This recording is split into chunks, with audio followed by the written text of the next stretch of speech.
Hello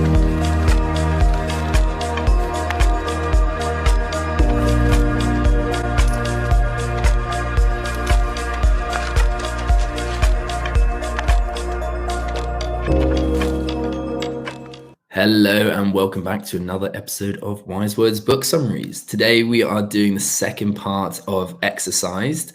So last time we covered quite a bit. So as we said, Exercised, or Daniel Lieberman, he basically was demystifying a bunch of myths that we all hold about exercise, and that we evolved to exercise, that we evolved to go and run on a treadmill, when actually that isn't the case.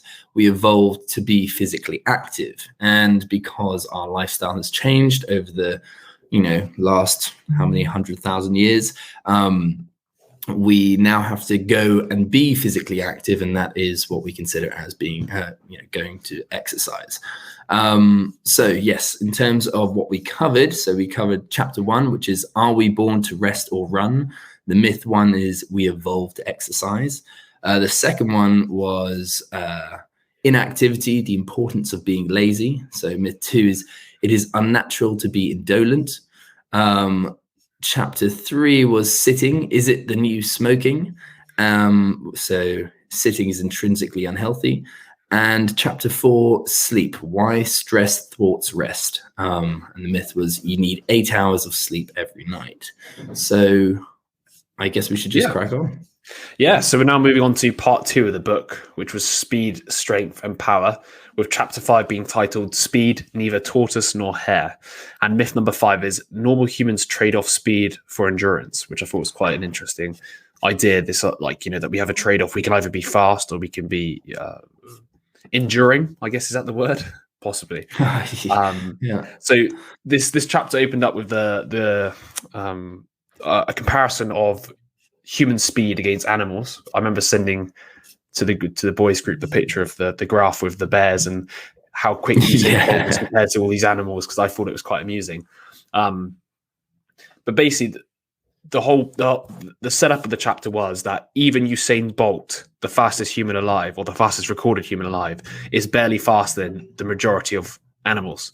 And I highlighted this little phrase here, which I thought was quite funny. So unless you are a world-class sprinter, you have little chance of outrunning a squirrel.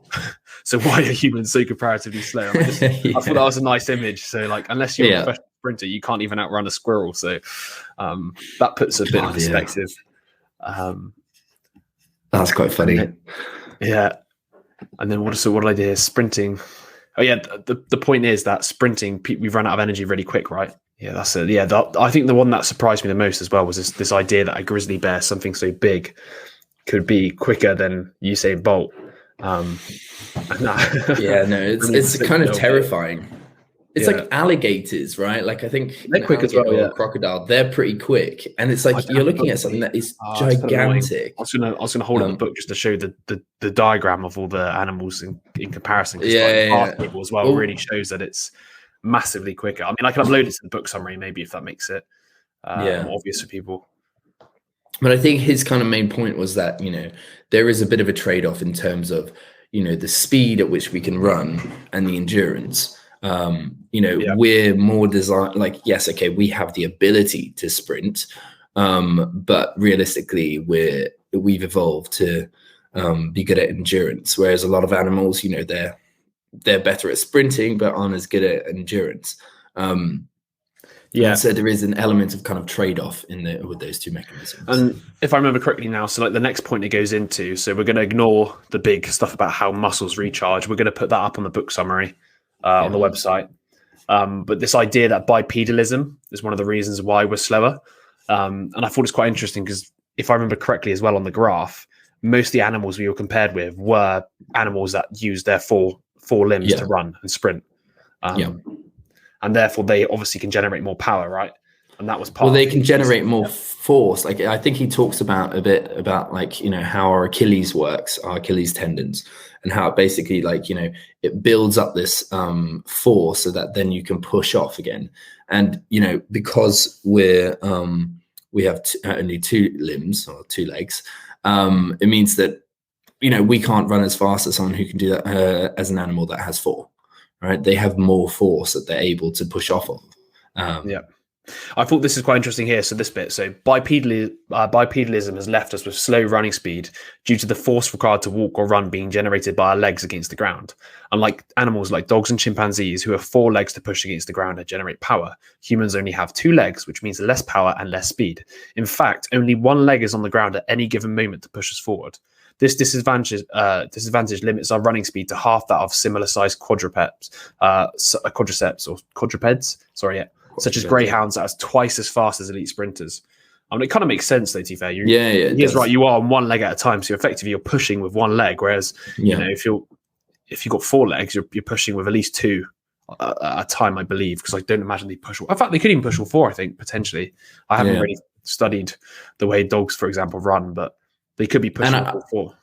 Yeah, and I think if I recall correctly from this, he was talking about how we evolved from chimpanzees and how our pelvises are shaped differently. So it allows basically our glutes, because they're at the back, it means that they're able to balance us, and so we're able to endure walking on two legs for a while, for a long time.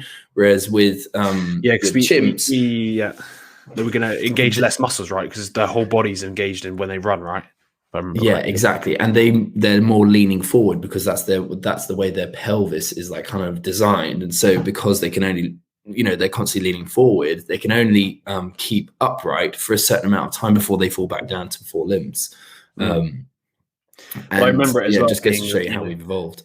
The energy. So, I think we talked about it in the last podcast, how chimpanzees use a lot more energy per, for walking a specific amount of distance. But it is because obviously they're including more limbs in their work. So if they're crawling, they're using their whole body, because it's not just obviously their legs. Exactly. They're using their core as well to go up and back. And, and I thought that was quite an interesting point. And I remember as well, I don't know if it's this chapter or not, but he was talking a lot about the energy efficiency of the way the body's structured as well, of the pelvis, and how we kind of move like a gyroscope or something with our legs, and therefore we don't expend as much energy. And I thought that was quite interesting. Like basically, we've almost been designed, right, for this endurance walking. We've been designed to be able to use very little energy as we walk. Which basically sort of tells us that maybe the function, like if that is what has been designed into us, that we were walking very long distances in the past, because the evolution doesn't give traits unless it's sort of favorable to the environment that you're in. And it allows us to explore environments essentially because we can travel further on less, right? We don't need as much. It is really interesting. Should we move on to the muscle fibers? Yeah, so I just took a small notes on the muscle fibers. I'm sure we're probably going to end up talking about muscle fibers in pretty much all of these fitness books that we end up going on to, but we're just going to give a quick primer here. So while all muscle cells work similarly, there are several types of fibers in the skeletal muscles that move our bones. Slow twitch fibers, also known as type 1 fibers, use energy aerobically and do not fatigue easily, although they do not contract rapidly or powerfully. These fibers have a darker tinge and are ideal for sustained low-intensity activities such as marathon running. Fast twitch fibers, on the other hand, come in 2 types, white and pink. White muscle fibers type, what is that number? Type 3, I guess, burn sugar to generate powerful and rapid forces but fatigue rapidly, while pink muscle fibers, type 2A, produce moderately powerful forces aerobically and fatigue at an intermediate rate. Fast twitch fibers are essential for bursts of extreme power but short duration, such as sprinting 100 meters. And this is important because obviously the composition of your muscles based upon slow and fast twitch fibers tells you sort of what you've been adapted to do, if that makes sense. Like if you had primarily slow twitch in your legs, it's telling you that the legs are used for longer endurance based activities. And obviously if you have a higher fast twitch, let's just say in your upper body, it's because it's based more for power. And I thought it's quite interesting because if I remember correctly, I don't know if I got the notes here, but he was comparing the muscle fibers with different animals. Yeah, I think it was actually. I can't remember it off the top of my head, but I think we might get into it in a second. Just having a little look here, but either way, I mean, the next part was also talking about this idea that they did a study on athletes who excelled in speed sports, such as Usain Bolt, and then athletes that excelled in marathon running, and it showed that they actually have different percentage distribution of these fast twitch and slow twitch fibers. So obviously people who you would expect to be better in these explosive events had more fast twitch fibers, and the same obviously goes for the marathon runners who needed more slow twitch. and you can see that the composition in their legs changes. And I can't remember if in this book he says that. I actually, if I remember correctly, I think he argues against it being changeable too much by your environment. I think he argues that you can obviously train yourself to have more slow twitch by obviously doing more endurance, etc.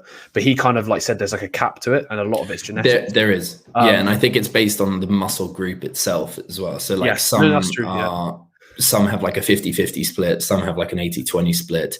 And obviously they can change, and I think especially those ones in the middle, there's like kind of hybrid muscle fibers, I think they're more susceptible to changing. But yeah, I think there is like a cap on it to a degree. Yeah, because we were talking about this as well, because maybe in one of the future books, maybe I think it was Overcoming Gravity, but it talks about this idea that I think fast twitch muscle fibers can grow quicker or something like that, and therefore it brings up interesting questions around, like, let's just say I think the bicep is predominantly fast twitch. I'm not 100% sure on that.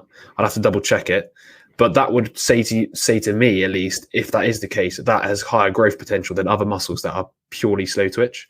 But and then it's more used for like explosive movements, rather than slow things. That would make a lot of sense. But yeah, these kind of like this understanding of these muscle fibers kind of leads into this next point I think. So like, can you be both fast and have endurance, right? Because fast and endurance, they both refer to fast and slow twitch fibers.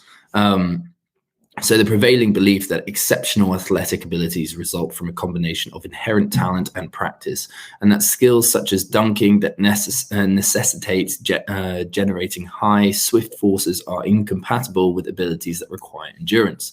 Nevertheless, the consensus does not necessarily represent the truth. While it may be true that the majority of individuals are limited to being either average tortoises or hares, our perception of speed versus endurance may have been distorted by overemphasizing the performance of elite professional athletes.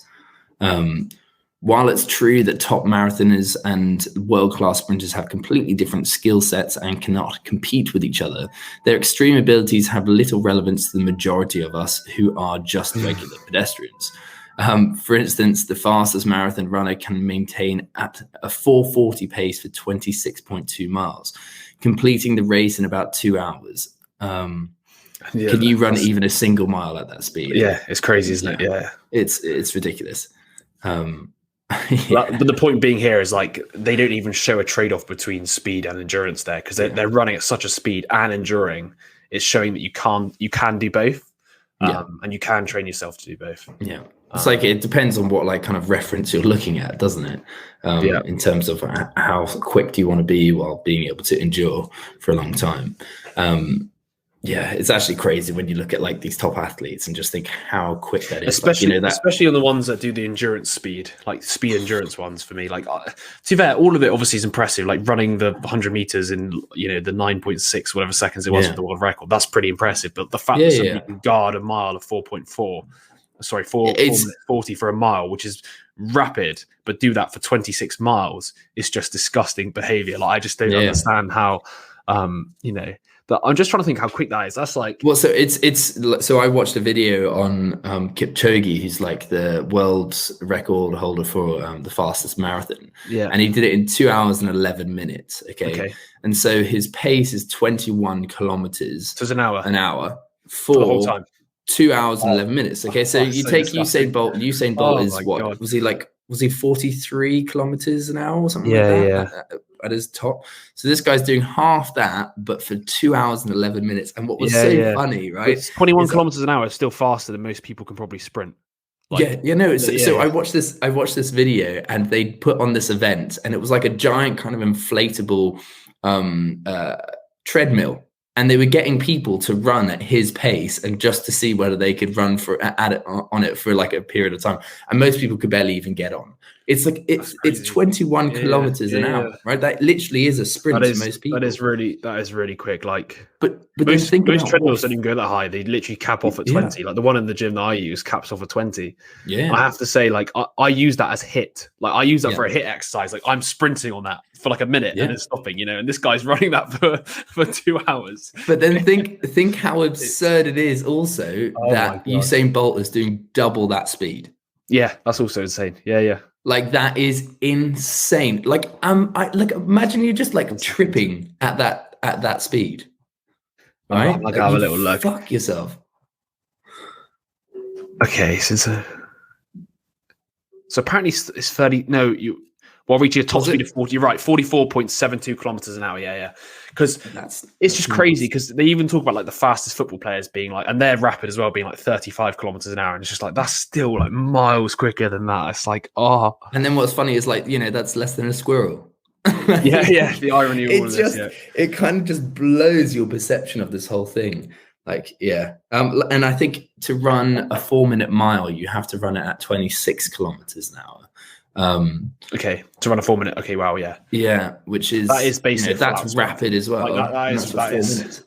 I would actually love to know. I'm gonna have to figure out a way to do that to test my actual sprinting pace. I think I need one. I think I need one of the things you have in your gym. The thing that you just run on, like the you fall into it. The sprint. Like that does. Yeah, because I do think that's how you test it. Yeah, I'd love to go full out. But like, it feels completely different though. But one of his points here as well, I think, which we kind of like glossed over earlier, is let me see if I can find it again. Where is it? The sprinting, for instance, the fastest. Yeah, so it basically talks about how we can't sustain our fastest velocity for very long. So like elite sprinters like Bolt can sustain maximum velocity for about 20 seconds only, after which they must significantly slow down. So it's like, even if I was running and I was sprinting to my full capacity and I hit this, like, I don't know, what are you saying, 27 kilometers an hour to do the 4-minute mile? Yeah? Yeah, 26. So even 26. So even if I hit that and that was my top speed, I'm not going to be holding it for longer than 20 seconds. Yeah. So I'm not hitting the 4-minute mile because that's what I have to sustain for 4 minutes. It's just, it's crazy. Yeah, it is insane. And to be honest, on that note, then I guess I have highlighted to get rid, like to not read this, but it was talking about the power of using HIIT to increase our capacity for this sort of like sprinting. It also got here. So while high intensity interval training can't increase the number of fast twitch muscle fibers, it can make the ones you have thicker, resulting in increased strength and speed. In fact, sprinters tend to have muscles that are over 20% thicker than those of distance runners. HIIT can also transform the slower fatigue resistant pink fibers into more I don't know why I got that, more fatty or white fibers, as well as lengthened fibers, enhancing their shortening speed and increasing the percentage of muscle fibers that contract, boosting force. So I think this is the important bit here, is this idea that they can adapt those middle fibers, the ones that are in between the fast and slow twitch, to be to basically favor whatever environment you're in. It kind of makes sense that you would be programmed in a way that has you, like, an extra resource, as like you said, a hybrid that, it could be depending on your lifestyle and the environment you're in, can be used in different ways. Exactly. Well, we're adaptable creatures. It would make sense to, because if we found a certain environment that we liked and it didn't require that much certain kind of exercise, then we'd adapt, essentially. Our muscles would change. Yeah.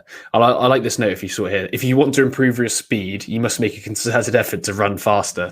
It's one of these things that people forget. That's all there is to it, really, is sprint training. If you want to be faster, do more sprint training. If you want to endure more, do more endurance training. It's, specificity, And then if you want to do the best of both, is you got to be training at, it's kind of what we're trying to do, to be honest, with our running, I guess. We try and hit, as fast as we can run, and try and guard it for a certain amount of time to train ourselves to run at a faster pace for longer. No, exactly. Interesting. So on to chapter 6. Yes. Strength from Brawny to Scrawny. So myth 6, we evolved to be extremely strong. So we had a little primer at the beginning talking about the beginning of the sort of, the bodybuilding movement. Basically, the rise of sort of Arnold Schwarzenegger and others like that have kind of convinced everybody that, this big brawly physique is the goal that we all want to have. It's the gold standard of humanity. It's what we're meant to be like, if we actually were more physically active and lifting weights. But that's also set up a generation with like false promises, so to speak. I thought then went on to this really interesting idea of primal strength as well. So CrossFit let's believe that training is rooted in an ancient tradition of full body athleticism that required significant strength for human survival. Being strong is primal. So they almost like underlie that the people of the past were inherently strong, even though from what we've already discussed recently, they weren't doing physical activities. And we know that, well, they were doing physical activities, but they weren't doing weight training, of which we know that weight training is what causes the ability to be stronger. So you have to ask yourself the question, are these people really, or were the people of the past really that strong? However, as we previously discussed, our ancestors rarely engaged in exercise, specifically for health and fitness purposes. So it is worth asking whether the strenuous workouts of CrossFit even remotely resemble the physical activities of the past. Were our hunter-gatherers truly as strong as we imagine? Or would the intense, exhausting workouts of the day of CrossFit be just as foreign to them as modern practices like paying taxes or reading books? It's a good point. I think it's interesting, like, we do... When we get this idea that like our society can be a bit toxic or whatnot, or, has removed certain kind of requirements that we need, we almost go to the complete other end of the scale. We think that everything to do with society is kind of toxic and corrupting. And so that was the ideal. The past was the ideal. And the past kind of epitomizes the optimal everything, right? And it's just quite interesting because then we apply different facets of, like, let's say fitness or health or whatnot to this idea of what we had as, like, the hunter-gatherer. That the hunter-gatherer was strong and they were ripped all the time, and they could they could sprint unbelievably and all these kinds of things. And it's just interesting that we do hold that kind of perception of them to a degree. I think it's quite interesting. Rebellion. Well, yeah, I was just thinking where these ideas of the past and the fact that we were primal have come from. Like, the idea that the people in the past were like ripped. And I do think there is a level of like Sparta and Greece that has come in and influenced our ideas of the past, just because they always used to put chiseled physiques as the kind of like I don't know, almost as the norm, where we now think that Jesus, everybody back then was ripped. But the reality is they're probably doing what we do now, which is worship the very few people, not worship, but put on a pedestal the very few people who achieve physiques like that, because obviously it's a lot of work to do. No, it's good. And they almost set it as like the ideal, the target, similar to what we do now, which is like, we should target to look like this because it's aesthetically pleasing, let's just say. Yeah. But the reality was, back then, the majority of people weren't like that. But the problem is we now got a distorted reality of it, and we think, oh, everybody back then, because, we heard this myth, or I don't know how true it is, that everybody who was in the army of Sparta was just ripped. Ever since the movie 300 it's like, it's just propaganda, isn't it? It's funny, isn't it, when you look at it? No, but it is a good point. Like, I think we probably do put people on a certain pedestal because obviously it exemplifies difficulty, right? It exemplifies skill, and we like that, and we respect that as a society, or as a species. And so, we probably do put those kinds of people on a pedestal. But it's interesting because, like, straight away you can see through this kind of myth in regard to hunter-gatherers, and I think he touches on this in a sec, but the idea that, well, you didn't have that many calories to go, you didn't have that many spare calories, right? So you didn't have a surplus amount of food, so you couldn't suddenly start getting ripped and jacked and start putting on loads of muscles, because that requires more calories. And realistically, you're just eating what you need rather than what you want. And I think that already, like, says that the hunter-gatherer probably wasn't this like huge. The thing I thought was quite interesting about this is, obviously in the past we kind of used, I guess, historical examples such as what the Greeks and the Spartans wrote about what they like idealized, and we've kind of just hypothesized what hunter-gatherers would look like, because they have so much physical activity. But the reality is there actually is still people who live in these hunter-gatherers sort of tribal societies. So why don't we go have a look at them? And this is what they did. This is what Daniel Lieberman did, which I thought was interesting. So measurements of strength in hunter-gatherer men and women are limited, but suggest that in general they are lean and moderately strong, but not bulky. Tropical hunter-gatherers in particular tend to be more slender than muscular. For example, the average height and weight of Hadza men are 5 feet 4 inches and 117 pounds, respectively, while Hadza women average 4 feet 11 inches and 103 pounds. Their body fat percentages are about 10% in men and 20% in women, which is just borderline of being classified as underweight. So that debunks that one straight off the bat, isn't it? They're not jacked. They're not jacked Greek warriors. Yeah, but also think about how tall they are, right? Like that completely kind of shatters your idea of them. They're, 5 feet men 4. at 5'4". That's that's the average man. Here, I think, what is it, 5'8", but realistically, it seems a lot taller than that in Western countries. Yeah. And then what I guess even more interesting is the studies on the Hadza tribe's grip strength and upper body strength and muscle size indicate that they fall within Western norms for their age and below those of highly trained athletes. The Hadza are not known for their muscular build, but they are in good physical shape and possess the overall strength required for the various physical activities they engage in daily, from digging and running to climbing trees. It's worth noting that while the Hadza are a single population, they share similar physical characteristics to other hunter-gatherer groups like the San of Kalahari, the Morbidity of Central Africa, and the Patek of Malaysia. I thought that was just, they're basically falling right in the average range of the average human, which makes sense. Because, like you said, to be fair, he's not saying they're not physically fitter, potentially, per se. They're just not bulky. Yeah. Their bodies are well prepared for the physical activities they do day to day, which is funny because that's literally what happens to us when we, if we were like working on a building site every day, we were lifting specific things, we would also adapt and become strong in those particular activities. Absolutely. And I think what's interesting, and he touches on this later on in the book, but the idea of, we as a society now were probably more active earlier on in our life and then become less active later on in life, whereas they are continuously active throughout, their lifetime. And so older people's grip strength is actually much better than Westerners' grip strength, because they are continuously doing physical activity. And so although they probably don't seem super strong in comparison when they're like in middle age or in their youth, compared to athletes now, but then over time, when they're older, they do actually outcompete most old people today. That's a good point. We'll touch on that, I think, in chapters. The last bit of this chapter. While hunter-gatherers do engage in occasional heavy lifting, most of the resistance their muscles face comes from carrying, digging, and lifting their own body weight. They rely on equipment-free, body weight-based exercises such as push-ups, pull-ups, squats, and lunges to develop strength. However, there is a drawback to these exercises. As you gain strength, the weight you lift remains constant. Hunter-gatherers do not have access to gyms or other tools to help them achieve a super strong physique like that of Charles Atlas or Milo.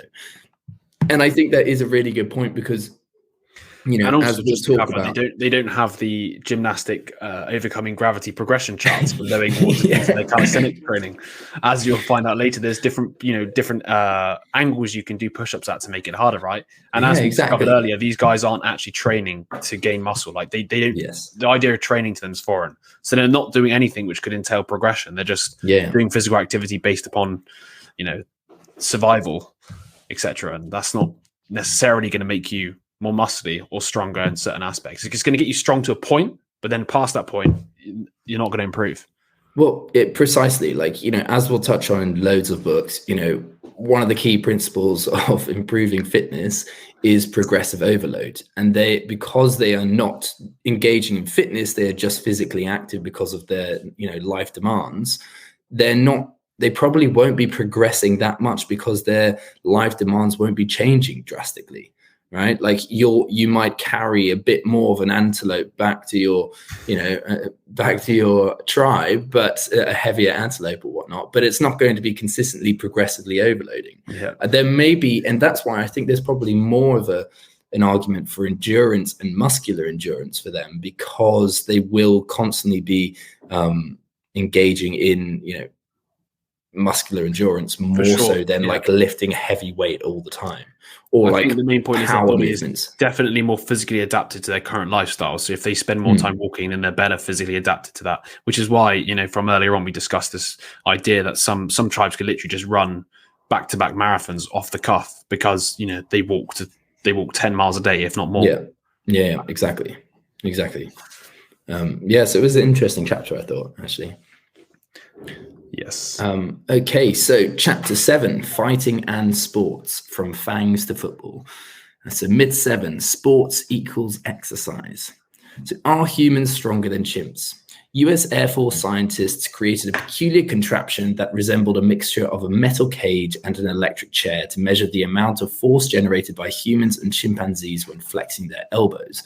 Out of the adult chimpanzees trained to use this equipment, only one was able to do so and was found to be approximately 30% stronger than the strongest human that was also tested. And I think this kind of refers to what we were talking about in the last episode, in the first part of this book, when we were talking about how we have this perception that, a chimp is 10 times stronger than a person who just rip their arm off.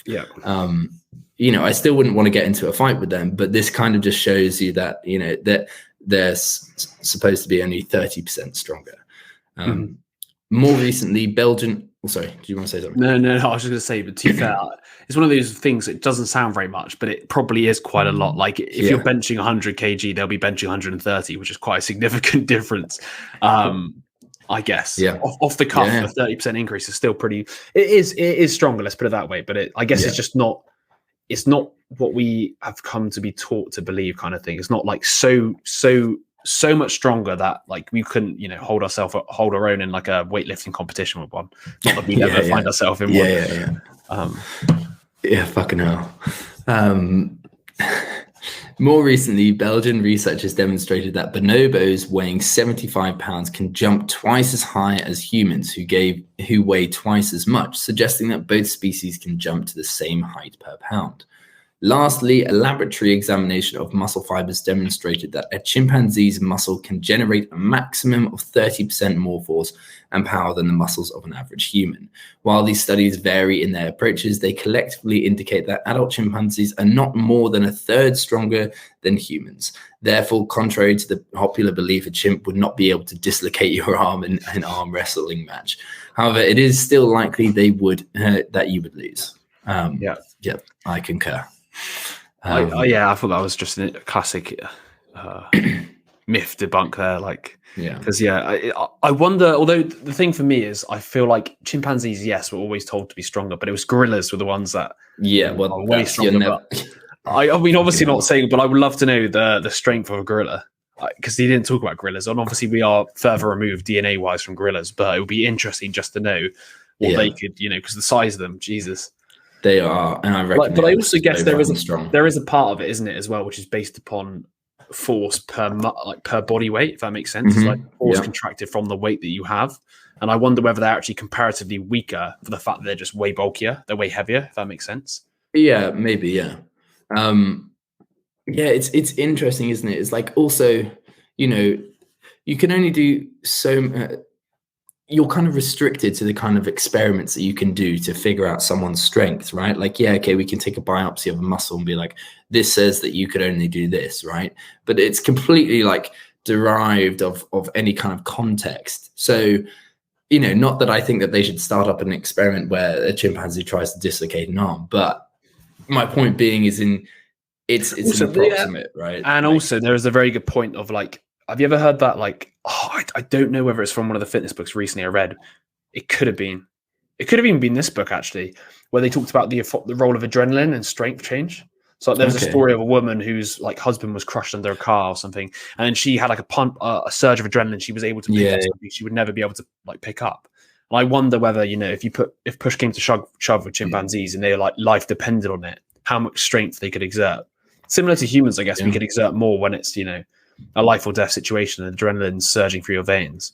It would just be interesting to see their maximal output. Yeah, no, it would be.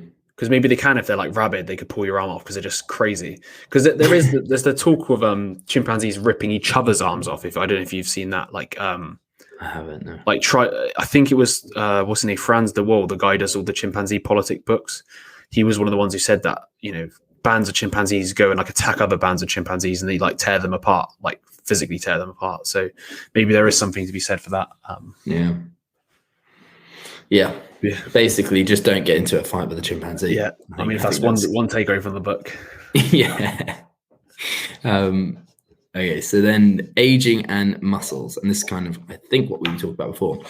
As we grow older, our muscle fibers tend to decrease in size and quantity, and our nerves deteriorate. This results in a decline in strength and power. In industrialized countries like the United States and the UK, grip strength typically decreases by about 25% from the age of 25 to 75. That explains why, I can't lift as much on my deadlift now. That's it. Yeah.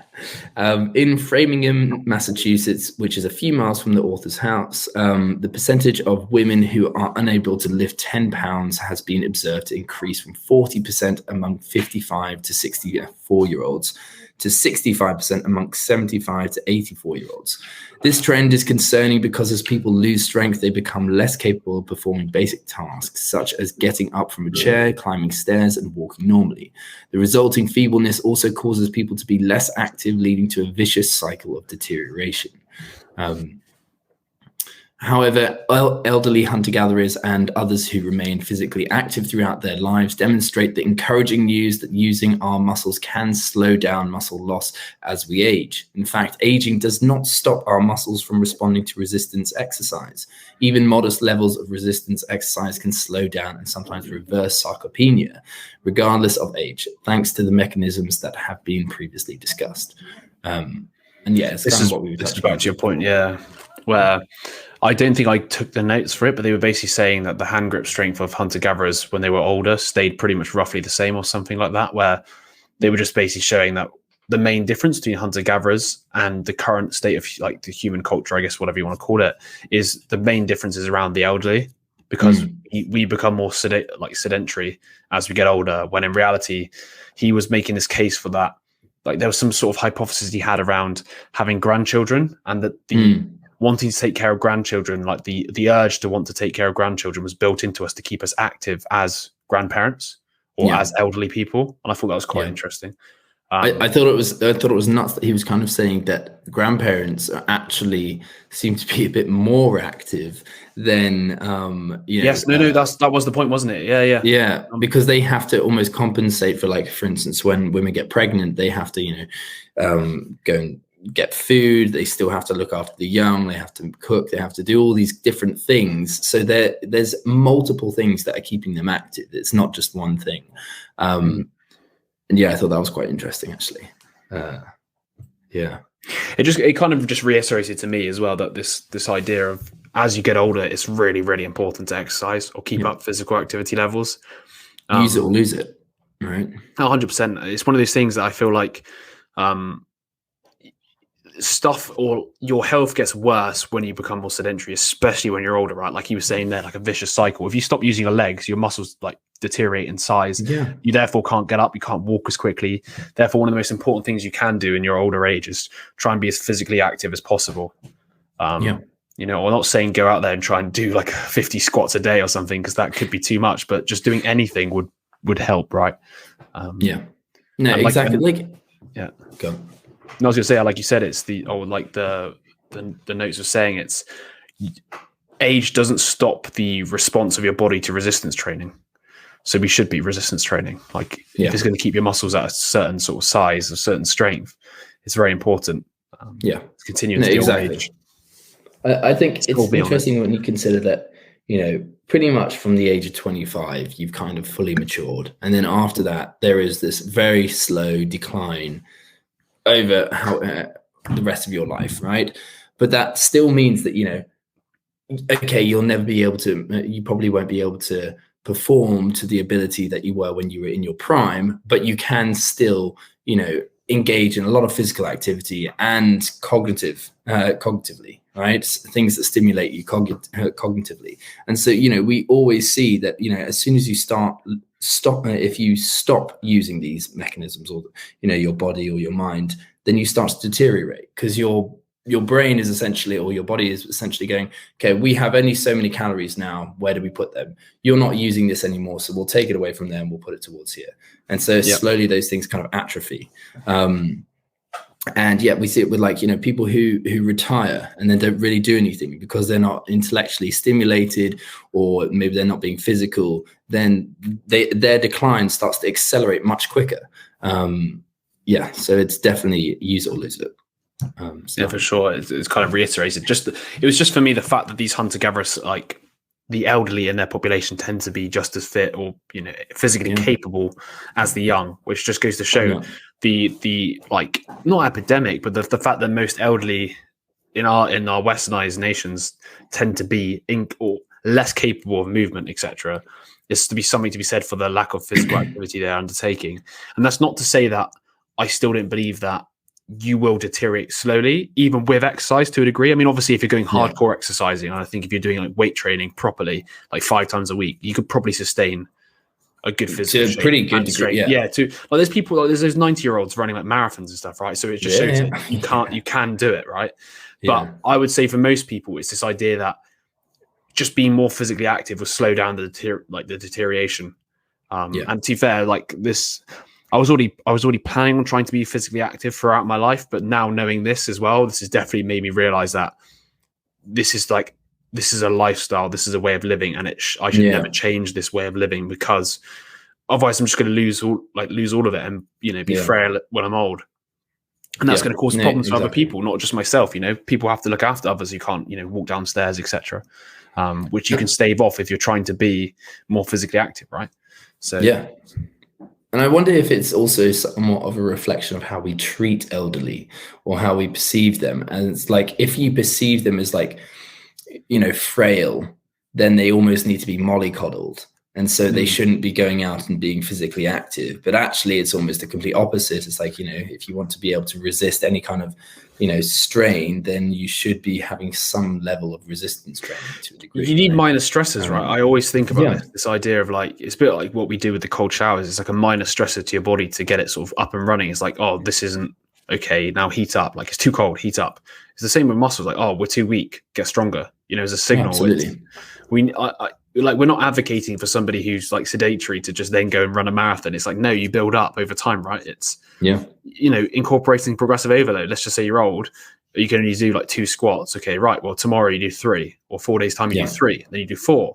Next thing you know, you're doing 10. And if you just keep maintaining 10, you're going to be all right? You're still going to be able to get up and get down. But it just exactly. And I just the whole idea that these people like who are living in these tribes are like 70, 80 and they're just being physically active. It's just crazy, because our perception has become that age is something you can't really combat. It's always going to come around and get you eventually. It's going to slow you down. Like it will slow you down if you're not obviously doing any activity. So absolutely. And then what was the next bit? Okay, I took a note on this as well, because this was talking about the idea of violence and the fact that we got a dual nature as humans. So we've been brought up to recognize humanity's inclinations and abilities for violence, but to trust that humans evolved to be predominantly moral, peaceful, and cooperative. We should be content with being a mostly non-violent human rather than an ape, since if we were chimpanzees, we would spend a considerable portion of our day attempting to evade being attacked or killed. Only humans are willing to risk their lives by rushing into a burning building to save the life of an unrelated individual pet. Even aggressive sports like cage fighting are governed by regulations and referees to limit the amount of harm that participants can inflict on one another. In this regard, we are collectively attracted to the beliefs of Jean-Jacques Rousseau and his supporters, who claim that behaving morally is our natural inclination, and that many instances of human violence are the result of corrupt cultural attitudes and circumstances. However, violence is ingrained in every culture, including hunter-gatherer societies, which challenges the presumption that we are innately gentle and non-aggressive. Therefore, I also acknowledge the contributions of Thomas Hobbes and his adherents, who regard human tendencies towards aggression as archaic, inherent, and sometimes beneficial. What I liked about this is because obviously we've discussed this many times in sort of the moral books and the philosophical books. This guy Wrangham's ideas that we have, like, so we'll get on to it now. So the question remains, how can we reconcile our remarkable abilities for cooperation and conflict prevention with our potential for aggression. So Richard Wrangham offers a compelling solution to this long-standing debate by highlighting the critical difference between two fundamentally distinct types of aggression, proactive and reactive. According to Wrangham, humans have substantially lower levels of reactive aggression than other animals, particularly our primate relatives, but much higher levels of proactive aggression. In terms of proactive aggression, we align with Rousseau, and while in terms of proactive aggression, we align with Hobbes. And I thought it was quite interesting that, and it makes it kind of explains a lot of some of the humanity's like main big evils. This idea of proactively trying to harm people rather than reactive. Well, I think it somewhat reflects, the kind of evolution of our prefrontal cortex, right? Us being able to think. When we were animals and we didn't have that ability, then we would really be just in response reactive to aggression, we'd be reactive, right? Like we'd react way over the top to something, whereas now we can kind of suppress those reactions and handle it much better. But that also means that we can plan, and those planning leads to that kind of proactive aggression, right? We still are emotional animals, and those emotions do drive our behavior. It's just now we can it's filtered through a kind of conscious planning mechanism. It is quite interesting. Yeah, and the main reason we brought this up is the context of sports, isn't it? Because he talks a lot about its proactive aggression rather than reactive. It's kind of teaching us to be selective with the aggression we use. Yeah, because obviously you can't play sports if you're reactive. You can't play a game of football if somebody kicks you and you get mental and you start trying to 2-foot them in the face. You're going to be sent off, right? And he was arguing here that this level has allowed us to sort of create these sports which teach us survival skills and cooperation. And it kind of reminds me a lot of the Peterson stuff we discussed so long ago. But the idea of games and sports has evolved to allow us as humans and as a society to create elements where we get to be proactively aggressive and learn how to control our aggression. Absolutely. And I think that's by the rules, etc. It's one of his kind of biggest points, isn't it? It's you should not teach men not to be aggressive. You should teach them, well, I'm using men as an example here, but you should teach them when to use it, when it is appropriate. And I think, sports probably do, because you have that kind of team aspect to it. It's cooperative, and then you have to figure it out. And it's funny because when you look at kids, they are kind of more reactive when they're younger, right? And then over time, they learn to be able to deal with it. And then, push it towards a kind of more proactive means. But I just highlighted that because I thought it was something we haven't explored before with the with this the different types of aggression, right? Because it does make sense. There's different types, and to be honest, it's funny, isn't it? Because the kids who get done for anger issues when you're younger are always the ones that are more reactively aggressive, and they can't get past that reactiveness. If that makes sense. I don't know if you've ever had that when you were kids. There was a few, people you knew who were kids not to push because they absolutely lose it and go nuts. And that is they do. Yeah.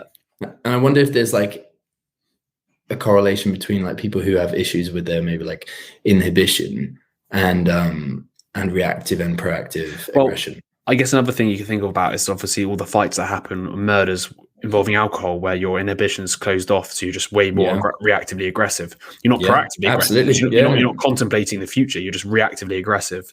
And that just goes back to showing that what we can be like without this sort of prefrontal inhibitory mechanism. We're animals. No, we're just animals. Just at the whim of our emotions, mate. That's it. Yeah.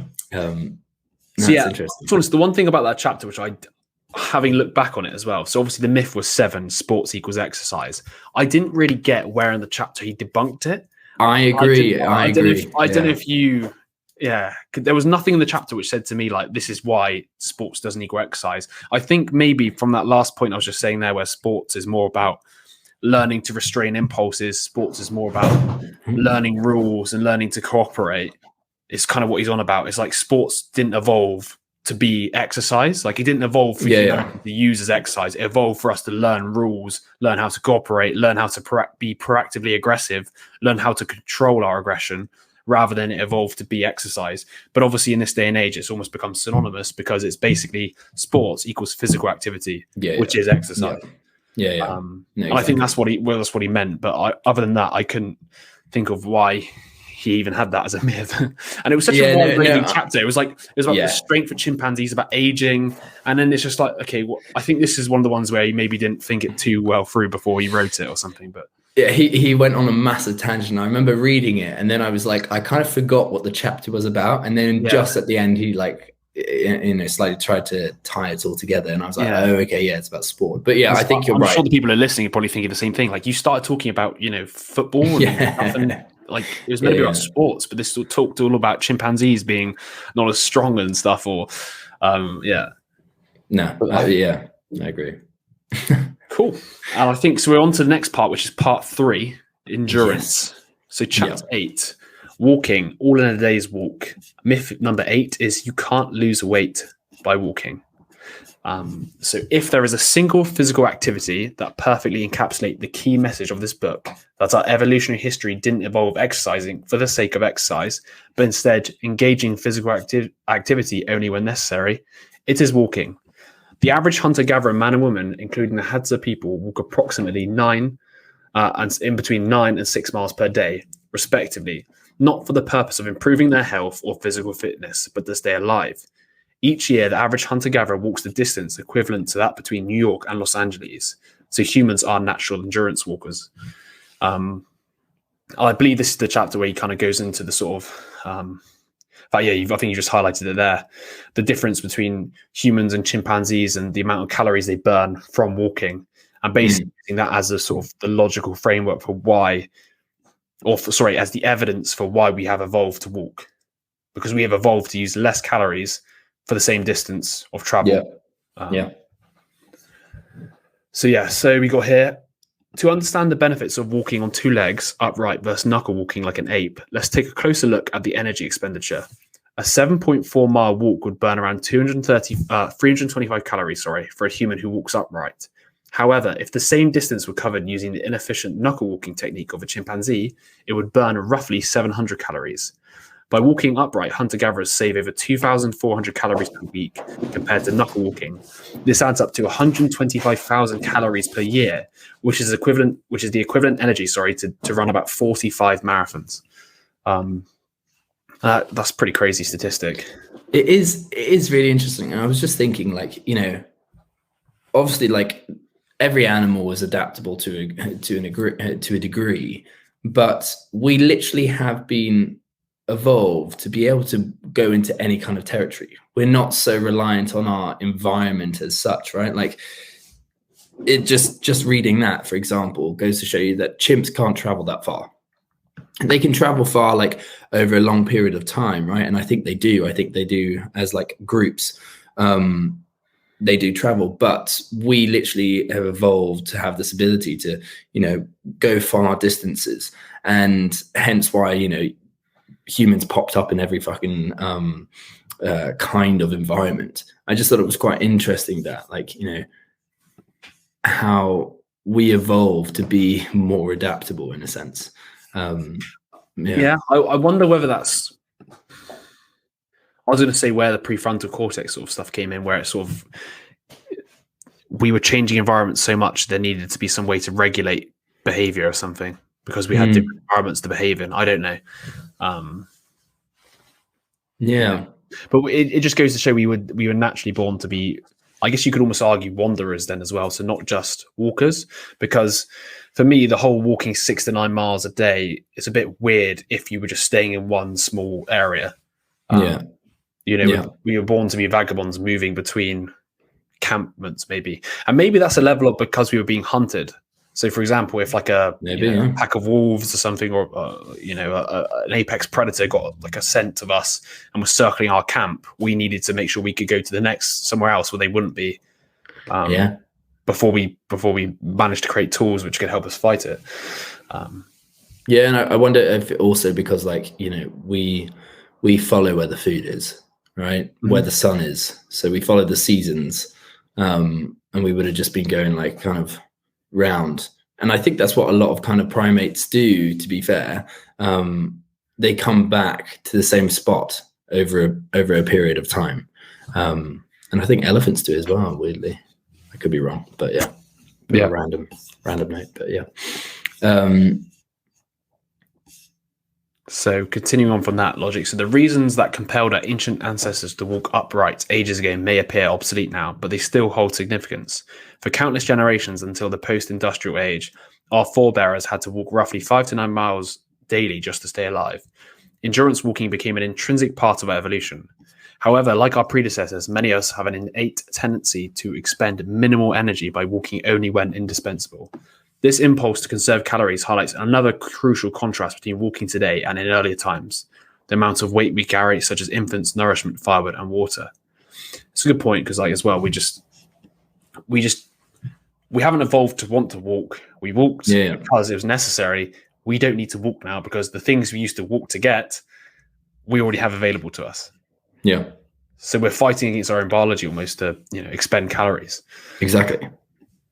And then we move on to this next part that I highlighted. So the constrained energy expenditure hypothesis. And I thought this was quite interesting. And obviously it was a hypothesis. It's not been proven to be correct. But so although metabolism is a complex process, there's one more factor that complicates efforts to lose weight by walking, a phenomenon known as metabolic compensation, which is not still fully understood. Studies of the Hadza population shed some light on this phenomenon. Herman Ponce and his team found that despite the Hadza's high levels of physical activity, they burn the same amount of calories per day as sedentary individuals with the same lean body weight. Similarly, when Ponce and his colleagues collected energetic data from the adults in various countries, they discovered that people who were more physically active did not have total energy budgets as high as exertions would suggest. And this is saying that we actually have a constrained, I think I did mention this in the last one, a constrained amount of calories that we burn every day within a certain range and never goes too far above or below it. I don't know, obviously, he doesn't really provide answers to, if this has been decided now, if this is the case. He just sort of says that there's evidence to show that even when people are sedentary and people are active, they're still burning the same total amount. And obviously there could be genetic components to that, right? There could be the fact that some people just burn more. Some people burn less. And this also all goes back to the calories in, calories out, sort of, is this the big part of what keeps people in shape, etc.? I wonder, and I just literally think off the top of my head here, I wonder that if you're physically active, you're seeing to certain processes that would normally be seen to at night, right? If you were, so like we were talking in the last episode about how, your body burns a certain amount of calories at night because it needs to see to a bunch of different processes, right? But I wonder if those are kind of ticked off when you do physical exercise. And so the amount of calories that you would normally burn at night is less because it doesn't have to do that now. Hence why sedentary people and people who are working out kind of still burn the same relative amount. I guess possibly, or you could even say something along the lines of maybe your body does have like a fixed amount that it can use per day, like a fixed amount that it can process of calories, and that if you use them more during when you're working out, you use it less on the recovery at the night. Maybe if that makes sense. You do less. I don't know. Maybe. Because it will probably, it might store it. Otherwise, if you have an excess, it's not going to process it. It might just store it. And if you are under, then I don't know. I don't know. But it is interesting. I did have to try and wrap my brain around that because it kind of goes very contrary to what we understand, as in like, if you're sedentary, then you're putting on more calories, and then if you're so this is funny enough what we were just saying there, then this next part, which is basically saying that, the phenomenon explained by the constrained energy expenditure hypothesis, which proposes that people's total energy budgets are limited. So in other words, if someone uses extra calories for physical activity, they will compensate by reducing their resting metabolism to balance their overall energy budget. While this idea is still being tested, it could mean that exercisers may burn almost the same number of total calories per day as sedentary individuals of similar size, despite being more active. And that's basically what we're just saying now, which is, they can't, maybe it's because they're going through some process that they would have done normally when they go to sleep, or maybe it's they've used up calories that can't be used for that now, and it gets filtered into replenishing glycogen stores and not doing other things. Interesting. So this next part then, so born to walk. So the term pedestrian originated in 18th century to describe something dull, commonplace, or uninspiring, but walking itself is far from a mundane topic. Efficient bipedal walking is one of the defining qualities of our species, and we evolved to walk many miles a day in this manner. This ability to walk economically is not a coincidence, but a fundamental aspect of our physiology.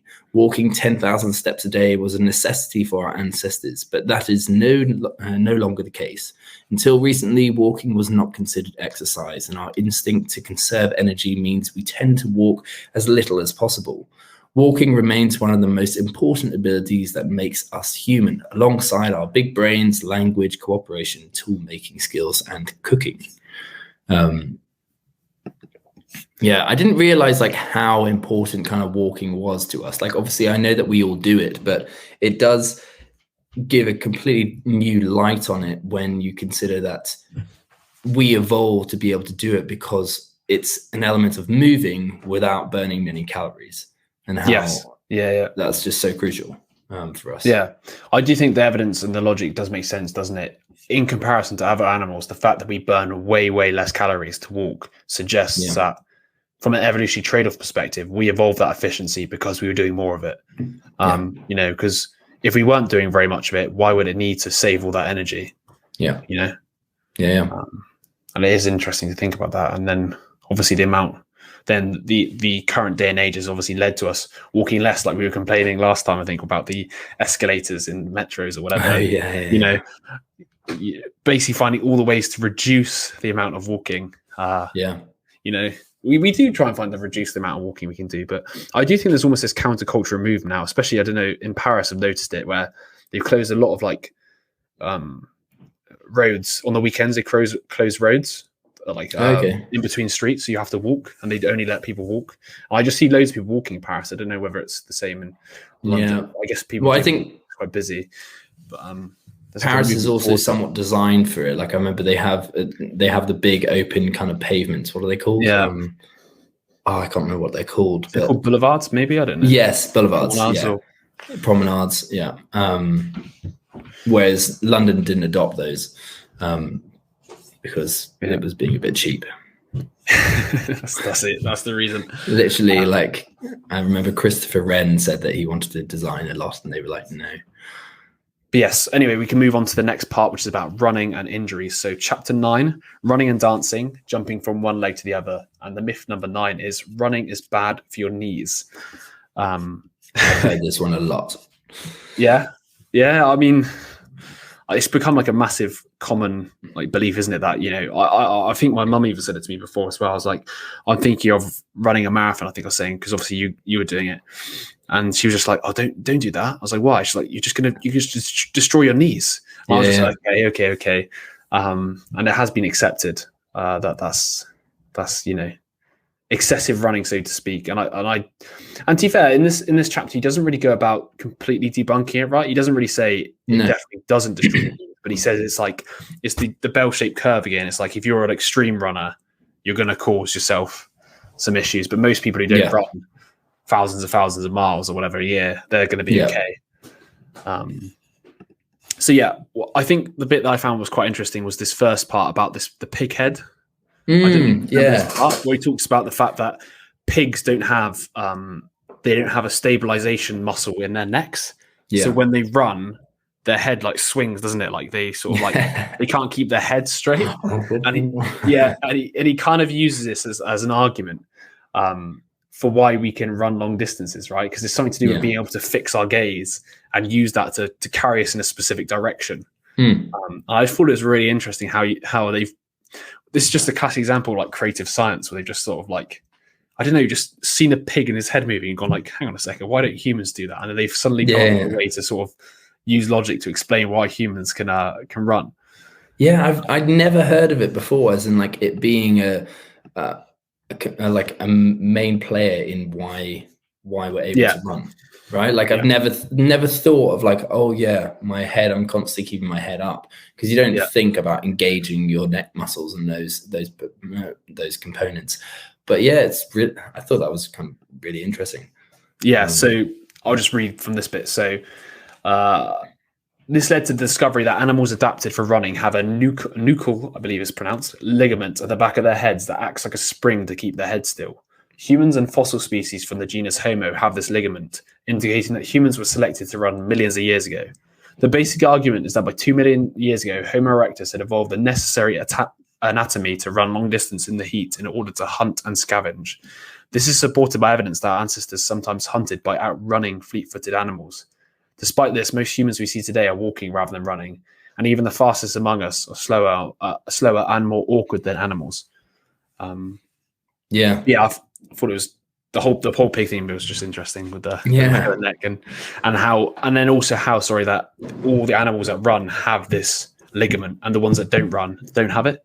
And I was just like, okay, that kind of, it does make sense, looking for differences between the anatomies of things or animals that are built for running, these not. You can start seeing these sort of different adaptations. Yeah, no, absolutely. And I wonder if it also plays a part in conserving energy, because your neck's not going. Yeah, well, you'd have to be using the energy to like stabilize your head, right? Like if you got like a ligament that kind of already holds a bit of, I guess I don't really know how it works, but I assume it works in some way, which is like a bit like a shock absorber, it stops it from moving, and then you having to like adjust. So on to the next bit. So how do humans outrun horses? So let's examine how and why humans can outrun horses, given our basic understanding of running. We can start by comparing the speeds at which humans can run marathon length distances with the trotting speeds of horses, greyhounds, and ponies. This comparison is important because quadrupeds such as horses can only run long distances at a trot. Although horses, dogs, zebras, and antelopes can sprint faster than any human, they cannot maintain their pace for more than a few miles, particularly in hot weather. Humans have an unusual habit of running long distances regularly, in addition to being able to run long distance relatively fast. It's rare to see a wild animal running several miles on its own without any apparent reason. Wolves, dogs, and hyenas are social carnivores that run up to 10 miles to hunt, but few other animals willingly run more than 100 yards or so without being forced to. On the savannah, antelopes and other prey sprint to escape lions and cheetahs that are chasing them, but these frantic sprints never last longer than a few minutes. Although animals like dogs and horses can run many miles, they only do so when we coerce them with whips and spurs. Yeah. And I think that is quite interesting, isn't it? Like most animals just don't run long distances. What's the point? Unless being chased. But even then, when you see stuff on like Planet Earth, they're not exactly jogging for a marathon. They're sprinting for their life to survive, and maybe they continue galloping afterwards to get as far away as possible from the predator, but they're not doing that out of the the urge to get a six-pack abs. they're running because they're trying to survive.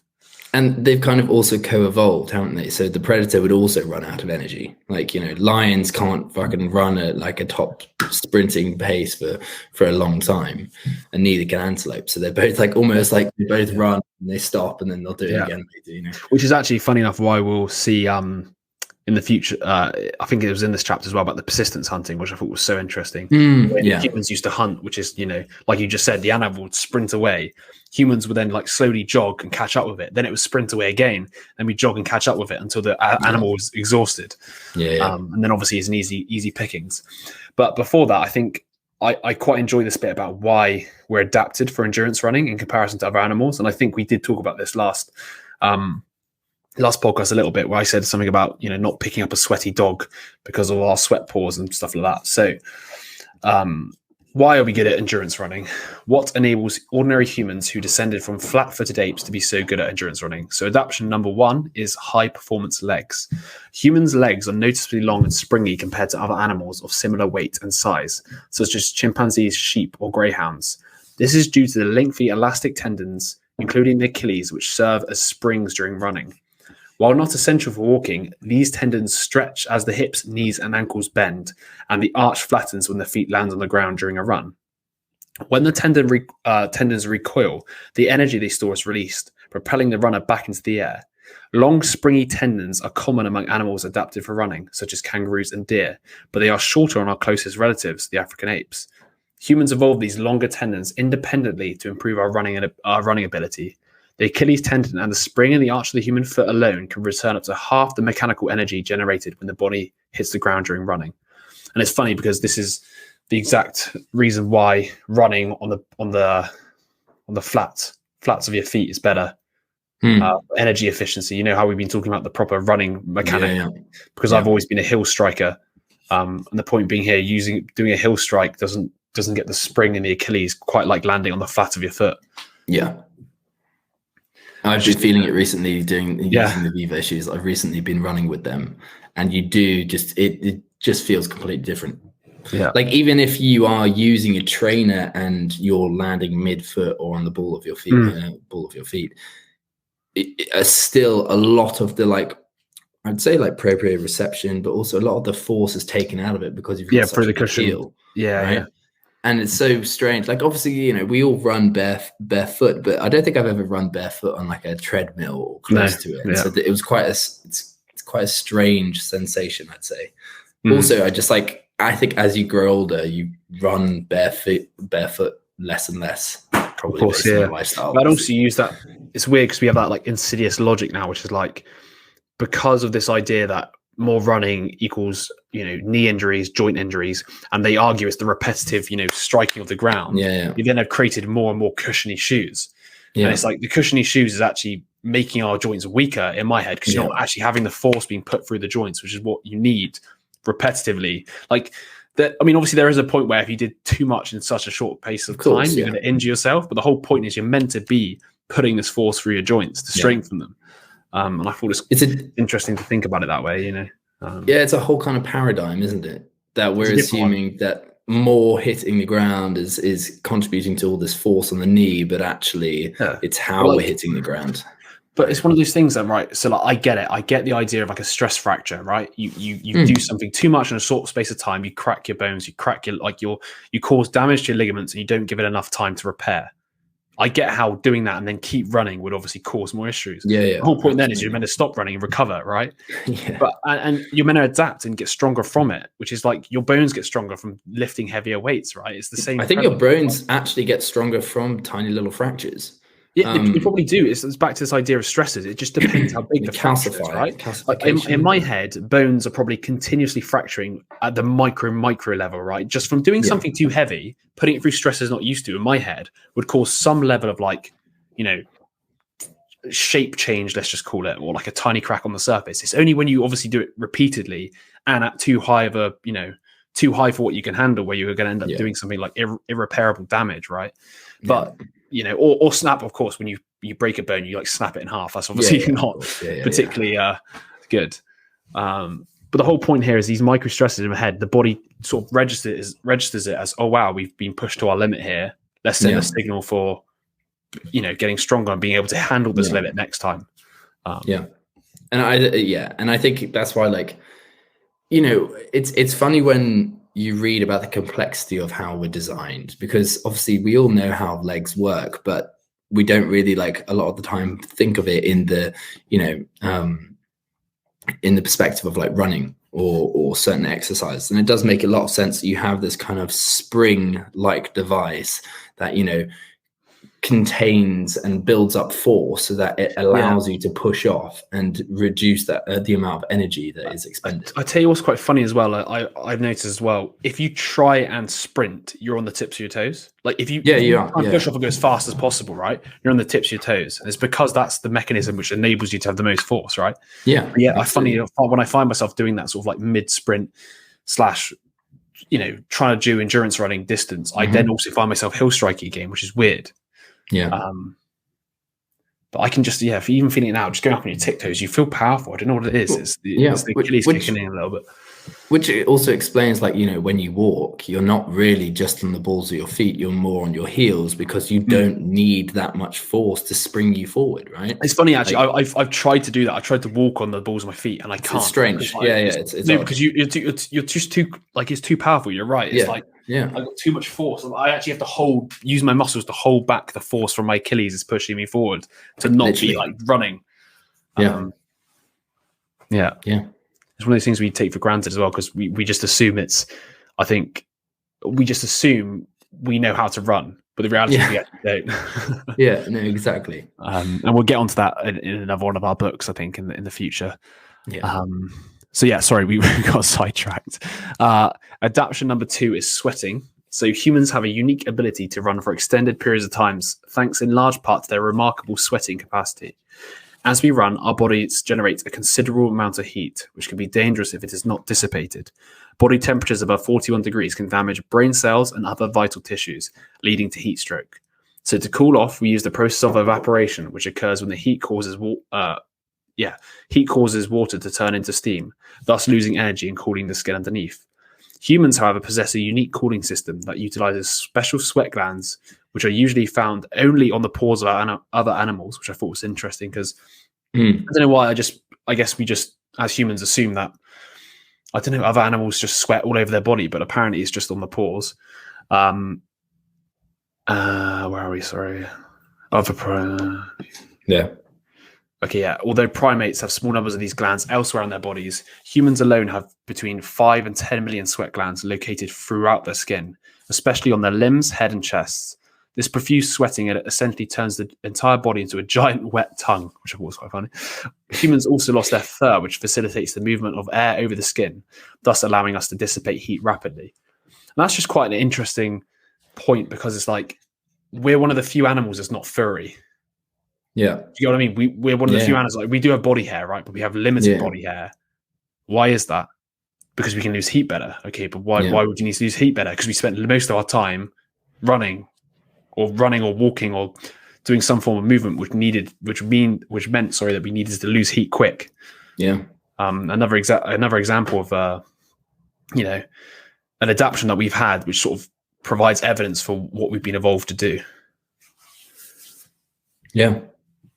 Yeah, no, it makes us completely different to any other kind of mammal.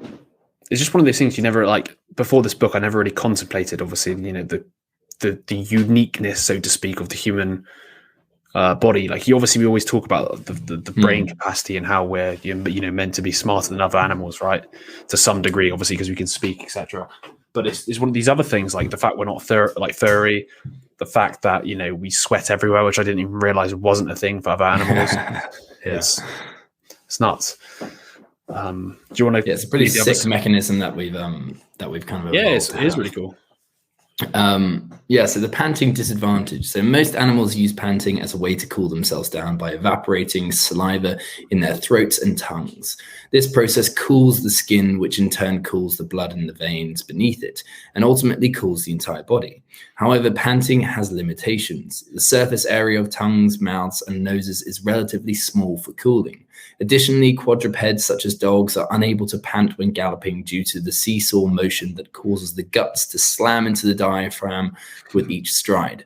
When these mammals transition from trotting to galloping, they must synchronize each breath with each stride, whereby losing the ability to pant. It is important to note. It is important not to make a dog gallop for too long on a hot day, as it may overheat.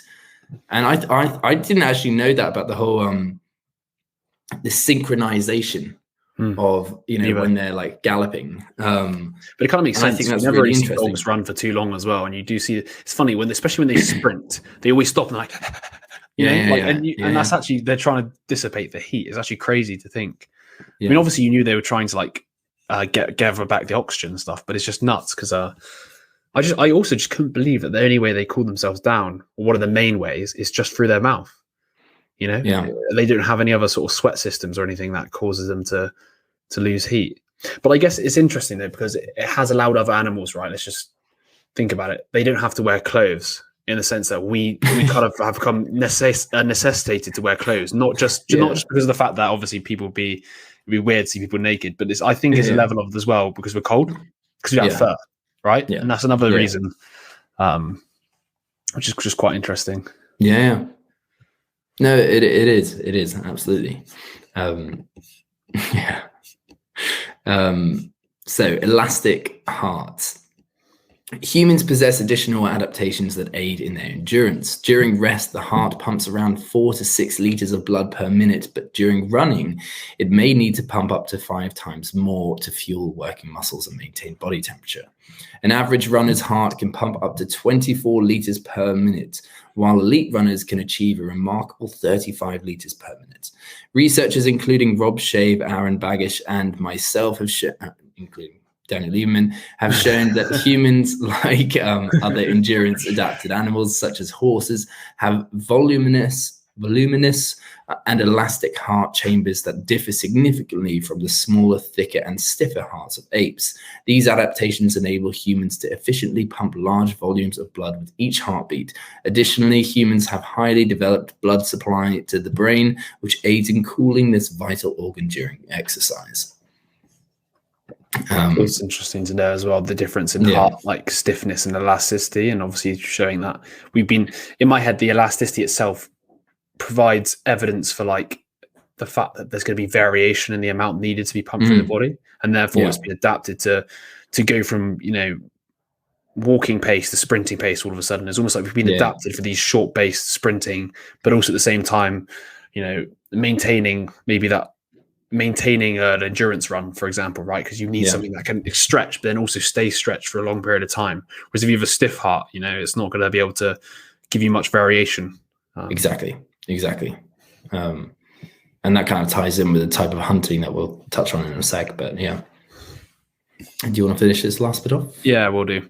So the last adaptation is the slow twitch leg muscle. So in ordinary humans, leg muscles typically consist of 50 to 70% fatigue-resistant slow twitch fibers, which is considerably more than the range of 11 to 32% in chimpanzees. Yes, this is what I was talking about earlier when I said there was a cross comparison, because that just is another interesting, you know, difference. You can see immediately that we have been more adapted for using our legs for endurance. Although humans who train for speed can increase their fast twitch fiber size, ordinary humans from all populations are still slow twitch dominated, which allows for greater endurance in apes. In summary, despite one's personal dislike for running, the human body possesses various features that aid in running long distances with efficiency and effectiveness from head to toe. Since many of these features are not beneficial for other activities such as walking, it suggests that they evolved specifically as adaptations for running. This is why ordinary runners can even compete with horses in marathons. However, the question remains why, which leads us into the power scavenging and persistence hunting. If you want to take it away. After years of contemplation, Lieberman has come to the conclusion that the reasons why our ancestors evolved numerous adaptations for running long distances is to acquire meat. Although in today's farming and supermarket culture, you may choose to be a vegetarian or acquire meat through other means, this is a very modern attitude. For hunter-gatherers, obtaining free meat is highly valued, regardless of its freshness, and hunting is a way to obtain nutrient-rich food and achieve status. Historically, scavenging and hunting were extremely challenging, perilous, and almost infeasible without running, which I thought was quite interesting. I didn't really think about us being scavengers. It makes sense, like before we made weapons and things like that, we wouldn't be able to fare against any kind of animal with a fucking claw. So yeah, we would have been like, these like, literally just, scavengers. It's funny because it just got negative connotations. It's such a negative connotation. I was just thinking, it's just quite funny. We think of like hyenas as like, oh god, like these scavengers, or like vultures, and we were literally doing the same, but we would have been these like naked little animals that like just look so incapable of doing fuck all, and we're just there like stealing a little piece of skin or sinew. Funny. So on to this last bit. So there are multiple methods for persistence hunting, but one involves taking advantage of the unique ability of humans to run without overheating. During the hottest part of the day, a group of hunters will pursue a larger animal because they overheat and tire more quickly than smaller animals. Initially, the prey will run faster than the hunters, who typically maintain a steady jog. As the animal pants to cool down, the hunters track it, often by walking, so they can resume the chase before the animal fully cools. This process of chasing and tracking is repeated until the animal eventually collapses due to heat stroke, assuming the hunters can catch up with it before it fully cools down. Yeah, that's what we were touching on earlier. It kind of makes sense, doesn't it? It's a tried and true method to, not having to have any weapons back then as well. Yeah. Well, I guess you'd have to have something to sort of to intimidate, right? But I guess you were only hunting things that were already scared. Like, you didn't even need, chasing after an antelope, let's just say. You just need to run at it probably, and it would be like, oh my God, run away. I don't think like running up to a lion, it would really run away unless you had, loads of this is like weapons. 50, but even then I didn't think it probably would. Yeah, but it is also good. Like, I'm just thinking now, we originated in Africa, right? A hot country. So that was kind of on our side as well, right? The heat. Whereas if you're running in the fucking snow, well, then it probably takes less time to cool down, right? I'm just thinking it's, and then I wonder if, when we moved into more like colder territories, whether that was kind of a period when we had weapons, right? Something to aid in our kind of like. I get what you're saying. Yeah. Maybe that's where we first evolved the ability to to do that, because it became a necessity because we couldn't persistence hunt in the cold. Yeah. Potentially. Yeah. Like, I reckon we still could have done it, but it would have been a lot more difficult. Mm-hmm. For sure. Yeah. Interesting. Yes. So the very last part to finish off this chapter is, if humans evolved to run, then why do so many runners get injured? So one hypothesis suggests that our bodies are well suited to running and that the risks of running have been overstated. If running was truly as dangerous as some people claim, we would see a significant number of runners suffering from injuries. However, this is not the case. Analyses of numerous studies suggest that the risk of injury from running follows a U-shaped curve. The highest risk of injury occurs among beginners who rapidly increase their mileage, competitive runners who prioritize speed, and marathoners. Everyday runners who fall between these extremes are less likely to experience problems. And that kind of makes sense, doesn't it? If you're doing a god-holy amount of miles every week because you're training for a marathon, you're probably going to be more likely to have that repetitive stress injury. And then of course, if you're a complete beginner who just decides all of a sudden to run a marathon, once again, like we're talking about this, like minor stresses, right? The body loves minor stresses. It doesn't like major stresses. So, going from 0 miles a week to 20 miles a week is probably going to cause some serious changes in your body that it's probably not ready for. And therefore it's going to cause likelihood of injuries. I mean, an example would be you moving to your barefoot, shoes and running, using your Achilles more. If you just decided, screw it, I'm going to continue doing my current, running load on that, you're using that haven't been used before. Yeah. One, it probably wouldn't be possible, but two, you're probably asking for a pretty nasty injury, especially if it's to do with Achilles.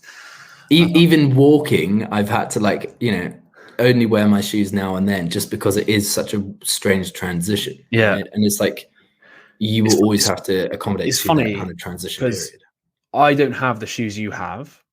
I have tried doing the landing on the forefoot, even with these comfy cushion shoes.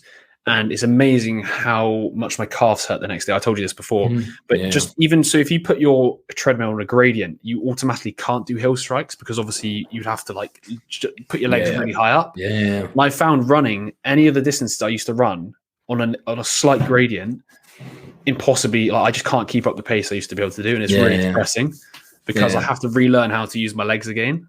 And I also think, it's a level of, because these muscles haven't been used, they're requiring more oxygen or maybe blood. Maybe like the blood flow doesn't go there. I don't know how it would work, but I'm assuming there must be some level of like body connection where if you use like the muscle a lot, it's easier to energize it. Let's just say it's easier to get the energy to it, to use it.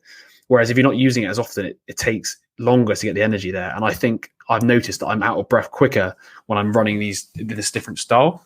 So that's the only reason I'm hypothesizing that, is because usually when I'm using other muscles, I'm still doing the same pace, but it's requiring less oxygen for me. Whereas when I do it this way, I'm suddenly requiring more oxygen, which suggests to me that it's not got an oxygen pathway that's like set up, maybe. No, that's a good point.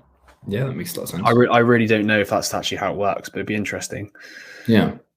Sorry, I got distracted again. So, concerns regarding the potential damage caused by running are common among both current and aspiring runners. In addition to the inherent risks of falls and other traumatic incidents, the act of repeatedly running on hard surfaces is widely believed to cause excess wear and tear, much like a car with too many miles on it. This type of damage is frequently referred to as an overuse injury, and research indicates that anywhere from 20 to 90% of runners suffer from such injuries in a given year. I thought I don't know if you got that note too. I was like 20 to 90%. That is a massive difference. Jesus, like, and I don't know if I took that note wrong.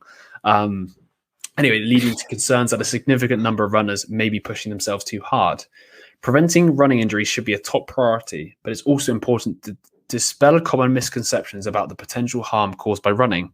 The most pervasive myth is that running too many miles leads to the erosion of cartilage in the knees and hips and causes osteoarthritis. However, over a dozen careful studies have shown that non-professional runners are no more likely to develop osteoarthritis than non-runners. So in reality, physical activity such as running can actually promote healthy cartilage and protect against osteoarthritis. In fact, research conducted by my lab suggests that the risk of knee osteoarthritis has doubled over the past 2 generations due to decreased physical activity, not increased activity. Nonetheless, injuries still do happen, with knee injuries being the most common. And we could even hypothesize the knee injuries could be something related to running in a way that's not beneficial, in the sense that if you're doing the forefoot striking and using your Achilles to spring you up, you're not putting as much weight for your knees because you're using the Achilles to springboard yourself. Whereas obviously heel striking is basically putting everything straight for your leg because your leg is almost hitting it like straight, if that makes sense. And that's why it's quite interesting, a lot of these studies, because, we've been wearing shoes for, a long time now, and a lot of them have always had this kind of ankle support. And I wonder if therefore, like, a lot of these kind of studies are a bit like distorted because they're based on people who run with these big heels and therefore may have more of a heel strike than if you were to measure people with, who run barefoot or whatnot. I'm wondering if these scientific experiments are controlling for these. They probably aren't. They're not controlling for like the different types of striking their feet. The research that's being done on runners, do you get what I mean? It's just like how many runners get an injury from repetitive use, rather than actually looking at the types of running, right? Because you'd have to have 2 different groups all running the same amount of mileage, but running in different ways.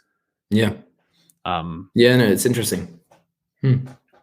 Yeah, but I just thought it was quite an interesting like antidote to some of the sort of scares. Like for many people, including myself, I've always heard the common sort of don't run too much. You're going to break your knees. You're going to damage yourself basically in the long run. Sorry, but I think it's just helpful to know that actually these injuries mainly occur to the excess at the far end of the people who are training so much that they're doing many marathons a year, let's just say, or it's kind of happening to beginners who just jumped in too deep.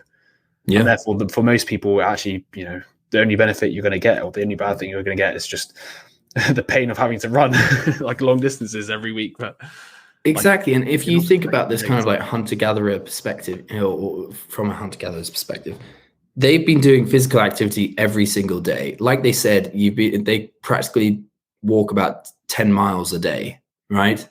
So they've been doing it consistently. Whereas we, as a society, I feel like we start and stop and start and stop, and there's long periods in between each. And so naturally, our bodies start to atrophy a bit, or, they're not used to the kind of physical exertion that we're suddenly putting on it. And so these injuries are probably more prevalent in our society because we don't engage in activity as much. Yeah, there could be a level as well, right? Let's just say, you, like you said, you start, you stop. So you used to run in your 20s. You stopped running for 5-10 years. You've put on about 20 kilograms. A lot. You put on like 5-10 kilograms or something. You got back into running, but your legs and body aren't used to the physical force of putting that extra weight through your legs. And they will be able to get used to that over time. But starting off with like lots of running is just going to cause damage, which is why, they were saying with the bell-shaped curve, it's the beginners and it's the people on the far edge who actually end up with the injuries. Because you should ease your way into it, You don't just start off by running a 10K. You sort of do a K at a time. You start easing your legs. Like, I find it so interesting as well how, back when we first did you've been running a bit longer than me now, but back when I first started trying it again, I think it was like October, maybe even November, I ran like a 2.5K, and the next day my legs were just horrible, so much pain. And yesterday I ran 4K. I gave up because my ankle was hurting. But anyway, I woke up today without any muscle soreness, And it's just nuts that I can just now jump and do like a run like that, which a couple of months ago would have killed me.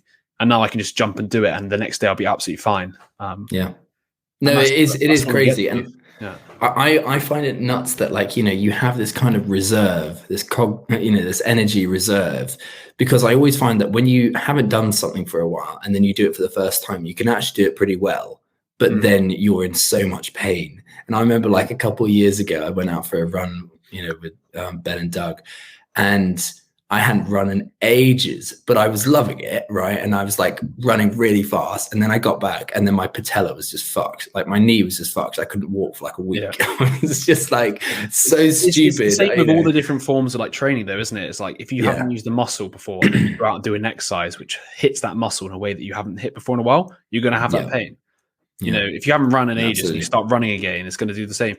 But like me playing football, like I've been running on treadmills. I've been doing loads of running. So I thought, I'm going to play football. I'm going to do, you know, sprinting, starting, changing directions, you know, putting your body in all sorts of weird things. I thought, in fact, I don't even know why I thought it, but I thought I'd be okay. But after the first football session, I was like, my God, my legs are in absolute agony because I'm doing different movements that I guess you wouldn't do normally when you run.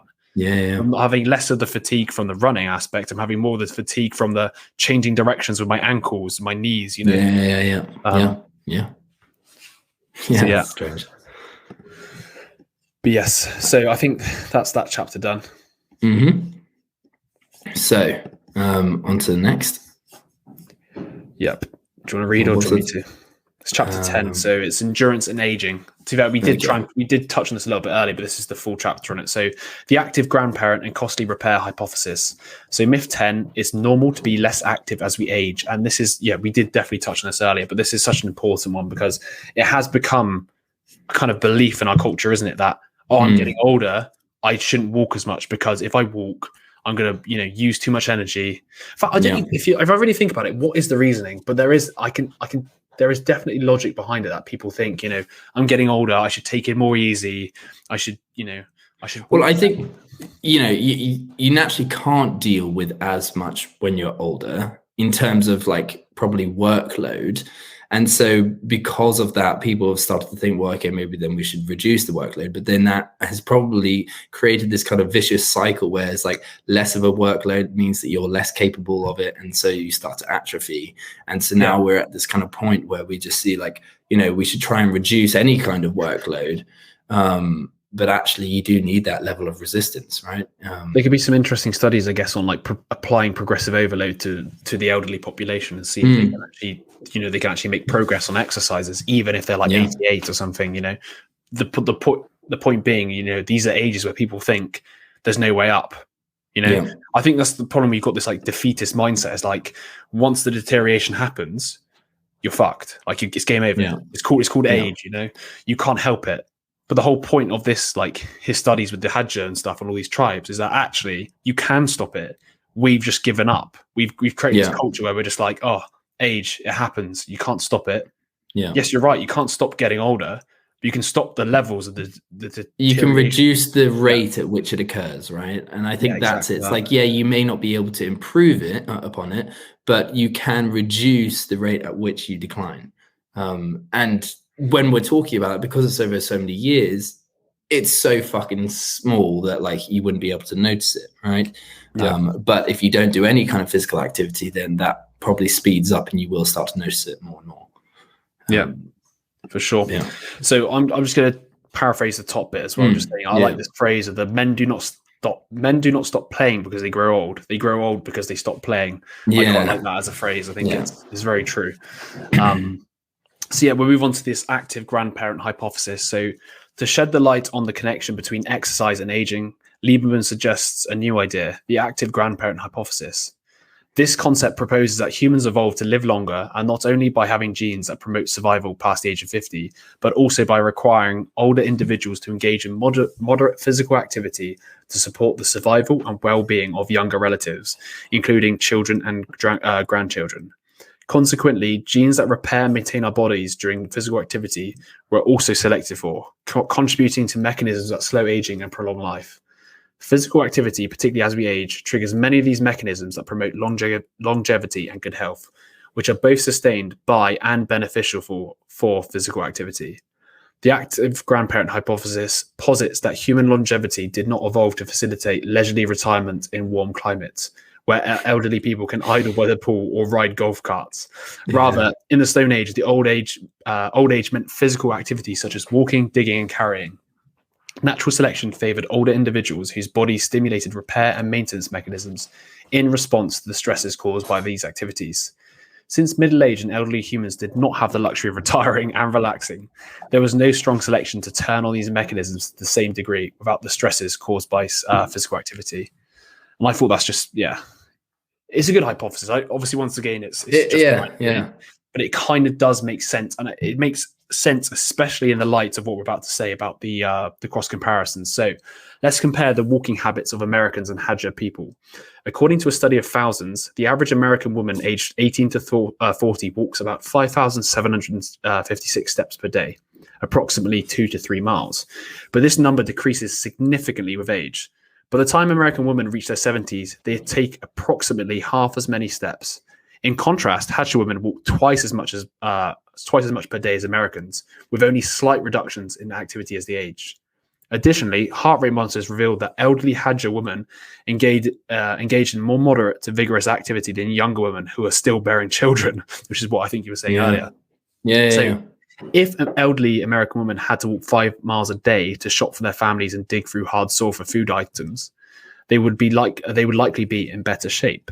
So hard work helps to maintain the fitness of elderly hunter-gatherers, and walking speed is a reliable indicator of age-related fitness that correlates positively with life expectancy.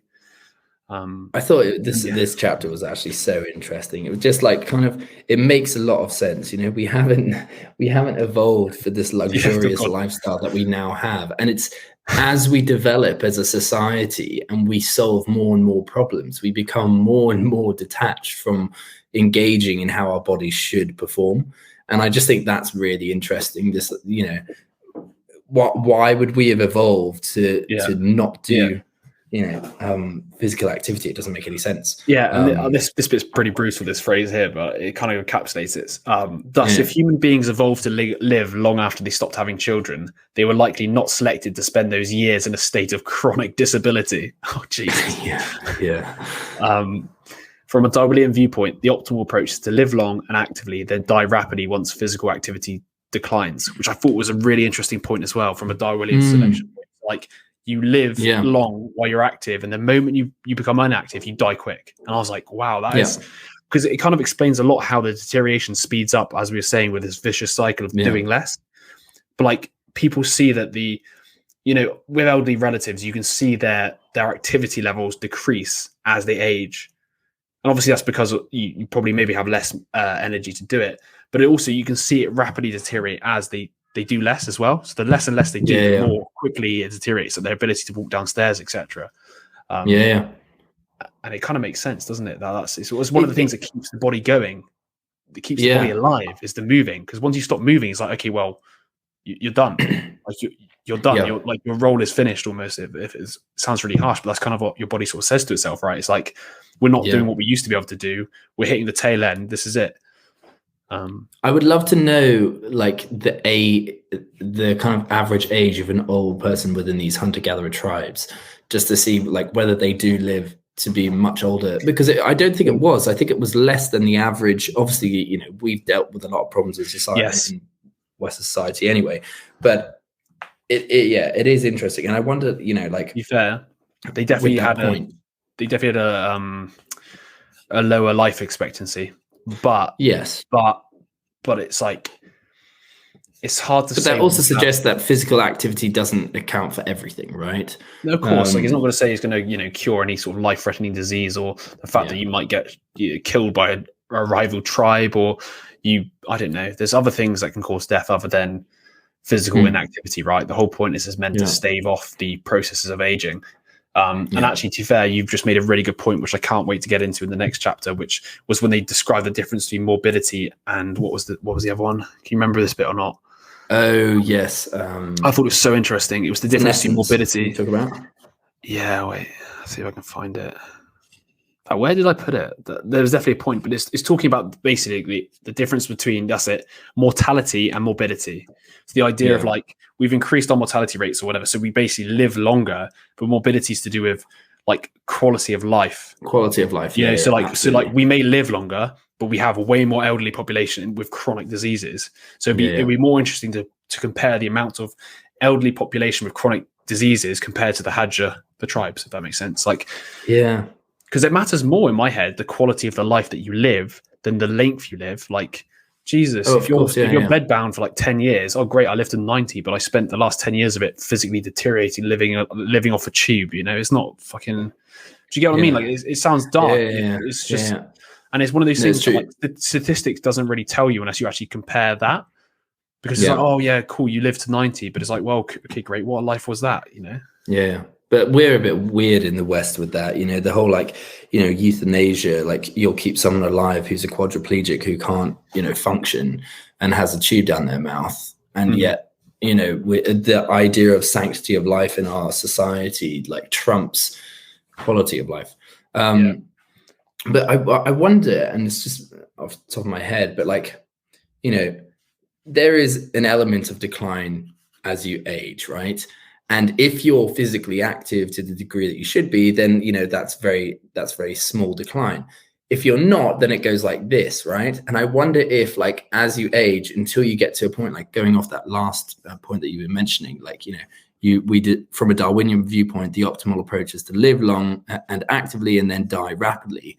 Whether as soon as you stop being active, you almost suddenly drop, right? To this point of as if you had never done, if you hadn't been doing physical activity. That's interesting. And then you that is actually very interesting. I wonder, because like it's almost like a biological timer below the surface. It's just interesting. Don't know, but because I'm assuming like it would have to be quick, right? Like you would die pretty quickly if you're an old person within these hunter-gatherer tribes, you've been physically active for a long time, and suddenly something happens. Because I wonder, like, even like an injury such like breaking your leg or something then cause you to rapidly deteriorate and die. Because if you're right, if it does all catch up to you at once, it could be too much. And I think you see that a lot in old people in our society, where hips become very fragile, and then when people damage their hips after that, it's like problem after problem after problem, and they just accumulate. And that's probably why, actually, because if you become physically inactive, there's other things that start to become weaker and weaker. Leads to this cascade. Interesting. So I think we avoid the next section about why do we age. If people are interested in it, they can go look on the book summary. We move to sort of why does exercise slow down the process. Après-vu. So why does exercise slow down aging? So numerous studies have validated the anti-aging advantages of exercise, yet few have expounded on the underlying reasons. So the most prevalent justification for the impact of exercise is hindering and occasionally reversing the gradual deterioration towards ill health is its potential to prevent or mitigate factors that hastens senescence, which is the biological process of aging. At the forefront of this list is fat. Exercise wards off and on occasion reverses the buildup of excessive fat, particularly visceral fat, which is a key trigger of inflammation and other ailments. Exercise is also effective in decreasing the levels of sugar, fat, and unhealthy cholesterol in the bloodstream that gradually contribute to arterial stiffening, protein damage, and other disruptions in the body. And it's funny because after reading that fat book, I'm not necessarily in agreement with some of this. He basically puts forward this massive argument that actually exercise doesn't help you burn fat. And it's similar to what we were listening to with the Andrew Huberman stuff. It's like there's no actual direct link to exercise burning fat. The way fat is actually mobilized in your body is to do with reduced insulin levels, where your body then actually takes fat out of the fat storage. And if your insulin levels are too high, you never take fat out of the fat storage, which is just interesting because it just goes to show all these ideas we're going to explore all these ideas in the next couple of books, etc. So, which is just, it's nuts when you think like, we haven't come to a consensus about this, and yet in society we think that we have. It's so obvious, right? Like this idea that I go for a run, I burn fat, done. Well, once again, it's back to this pernicious like calories in, calories out argument, which is like we have to burn more calories than we eat. Therefore, it makes sense that a run would mean that we burn more fat because we'd be burning more calories. But then also you forget the fact that then people who run tend to be hungrier and then eat more calories than they would have without it. But anyway, we'll definitely get into that when we get into the book, Why We Get Fat. I think it's really fascinating to come up with arguments against that. So did you want to read this next bit about the costly repair, or should I? Yeah, okay. I'm happy to. If exercise causes damage to the body, then why is it considered healthy? One possible explanation is that when you stop exercising, your body responds by repairing not only the damage caused by the exercise, but also some of the damage that was present before you began exercising. As a result, many of your tissues are restored to their previous state. Your body has various repair and maintenance responses to your workout. These include activating your rest and digest system, which slows your heart rate, reduces your cortisol levels, and directs unused energy back into your muscles and fat cells to replenish your energy reserves. To repair tissue damage caused by your workout, your body will initiate an initial inflammatory response followed by a later anti-inflammatory response. Additionally, your body will produce potent antioxidants to neutralize the reactive oxygen species generated by your mitochondria. Your body will also activate other processes to eliminate waste products and repair DNA mutations, damaged proteins, epigenetic modifications, cracks in your bones, and to add and replace mitochondria. These maintenance and repair processes are less costly than your workout, but they still require calories, which slightly elevates your resting metabolic rate for some time. Okay, now that would cause increase in my head in with the calories out argument. That kind of helps it, doesn't it? If your basal metabolic rate goes up because the increase in need for repair or energy for repair, that kind of makes sense. That is. So going back to what we were talking about earlier on about why we may... it doesn't matter. There we go. Sorry. That's okay. Do you want to read this next bit? Go for it. So recall from earlier that organisms with limited energy supplies, which was the case for everyone until recently, must allocate their calories towards reproducing, moving, or maintaining their bodies. However, natural selection is primarily concerned with reproduction. As a result, our bodies evolved to spend as little energy as possible on expensive maintenance and repair tasks. Therefore, while physical activity triggers cycles of damage and restoration, individuals who allocate just enough energy to produce antioxidants, strengthen their immune system, repair and enlarge their muscles, mend bones, and so on are favored by natural selection. The challenge is to maintain and repair any damage caused by physical activity just enough in the right place and at the right time.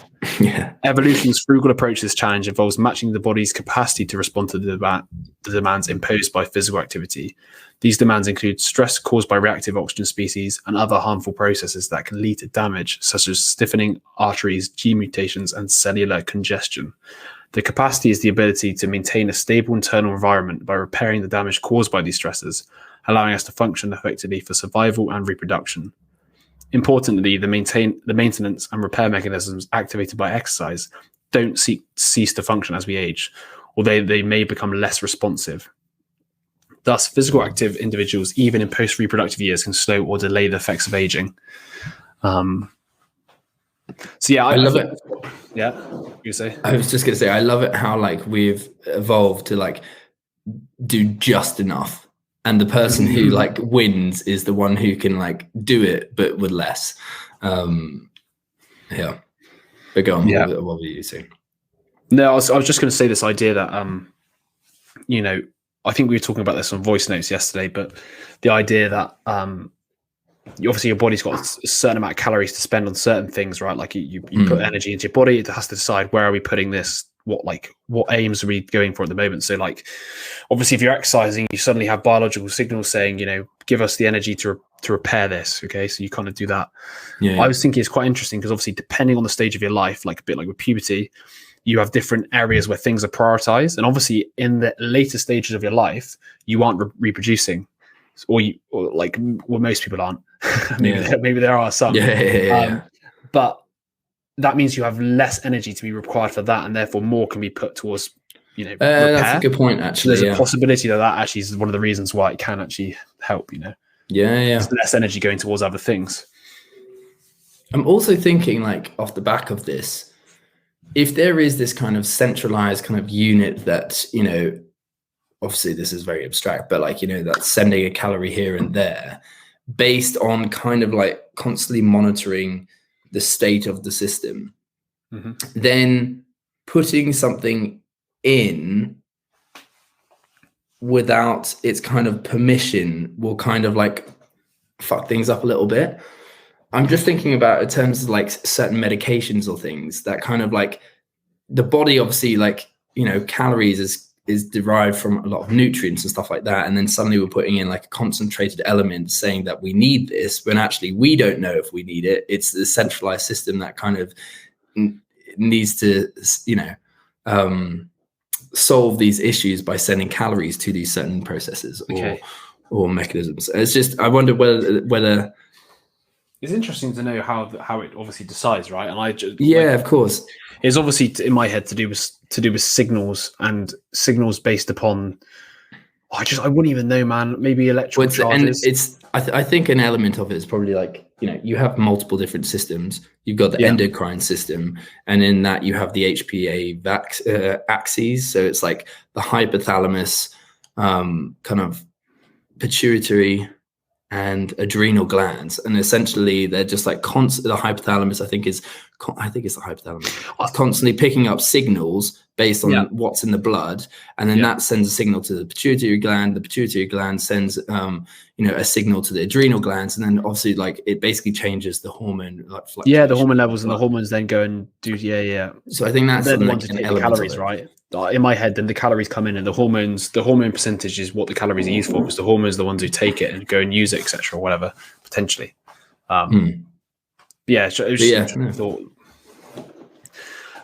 So we're going to move on to this mortality and morbidity thing, which I thought was really interesting. So we must acknowledge that death is inevitable, even for physically active individuals who maintain a sensible diet and adhere to other healthy practices. If you're doubtful about this claim, which is reasonable, let's examine the probabilistic connection between death or mortality and illness, or also called morbidity. Often aging statistics concentrate on life expectancy without accounting for health expectancy, which is the period spent in good health without illness. And this is just something I found so fascinating, because I always see mortality rates. Like, mortality, look at us, we're so great.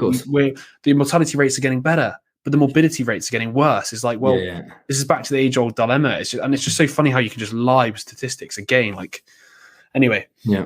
So the advancements in public health and medical science have brought both positive and negative changes to health span and lifespan, as shown in the lower graph in the book. So on the one hand, there have been significant successes in preventing and treating infectious diseases. However, on the other hand, many individuals today experience chronic, non-infectious diseases that result in years of illness prior to death. This extended period of morbidity is referred to as the extension of morbidity in medical terminology. Westernized populations, in particular, are affected by various illnesses such as heart disease, type 2 diabetes, Alzheimer's, and chronic respiratory disease, along with conditions like osteoarthritis, osteoporosis, and an increasing number of autoimmune diseases. So roughly 20% of Americans aged 65 or older report fair or poor health. However, despite this high level of morbidity, we still have a longer lifespan than our agricultural predecessors, and slightly longer than hunter-gatherers. The average lifespan of an American in 2018 was 78 years, which is almost twice as long as it was 100 years ago. But this is like a classic example of, like, you have a system, you're trying to game the system in a way. Like, the target is mortality.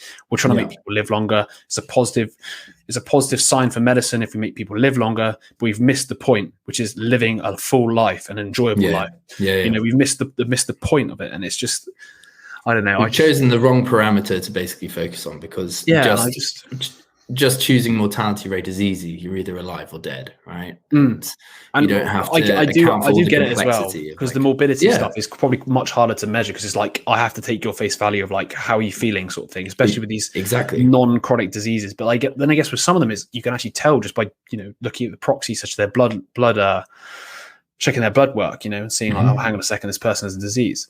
But like, I just found it really funny, because I never even heard of the term morbidity before until this book. And I was like, there's such an interesting distinction that now I don't want to ever have a conversation with anybody about mortality unless you include the morbidity. You're just taking it completely out of context. Like, fantastic. Imagine if I lived as just like a brain in a vat till I was like 500 years old, but I'm just literally in a vat. I can't see, I can't do anything, you know. It's just like, what good is that? Yeah. No, it is. I think the joys of life are like in this society. Meeting friends, enjoying your time. You know, that's like where the joy in life is. And if you've lost all that, then I'm not. Yeah, I'm sure people disagree. And also on that note, right? We have a huge increase in an older population at the moment, right?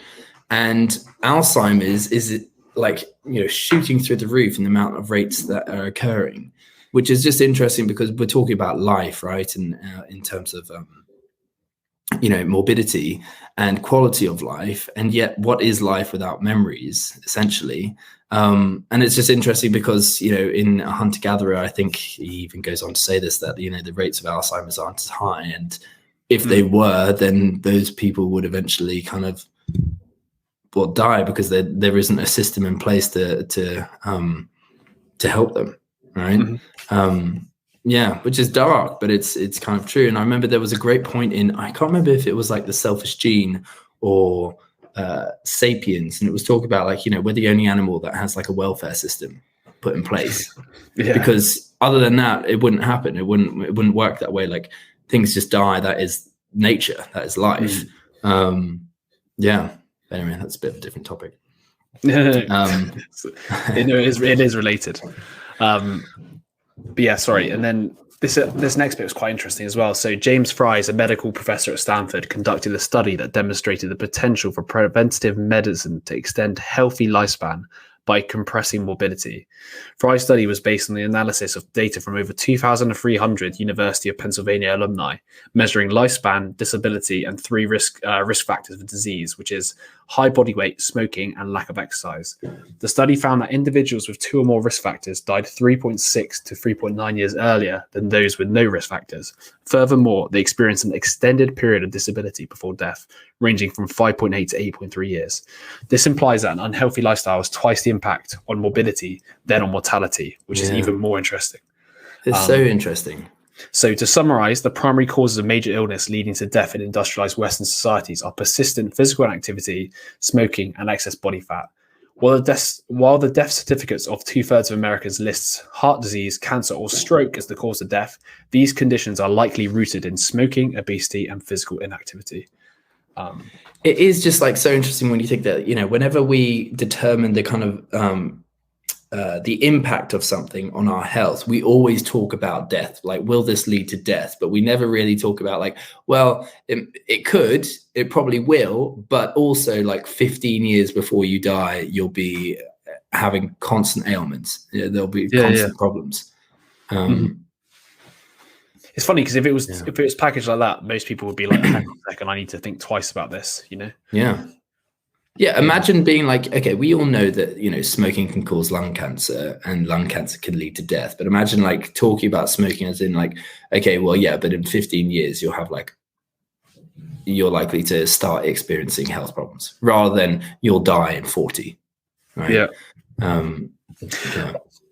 I just thought this what's really interesting here is this idea of, I guess we're trying to scare people with as well, if you do this, you're going to die at some point. You're going to more likely to die, but we should be you're going to be more likely to suffer before you die. Do you get what I mean? It's you're not just going to die. You're going to suffer for 5 to 8 years before you die. That for me is a more compelling argument, because we're all good. If you say to me, "Oh, it's going to kill you," the classic answer is, "I'm going to die anyway." I'm going to die. It doesn't matter. I'm going to die. I'm going to do what I love, and then I'm going to die. I don't care because I'm doing what I want to do.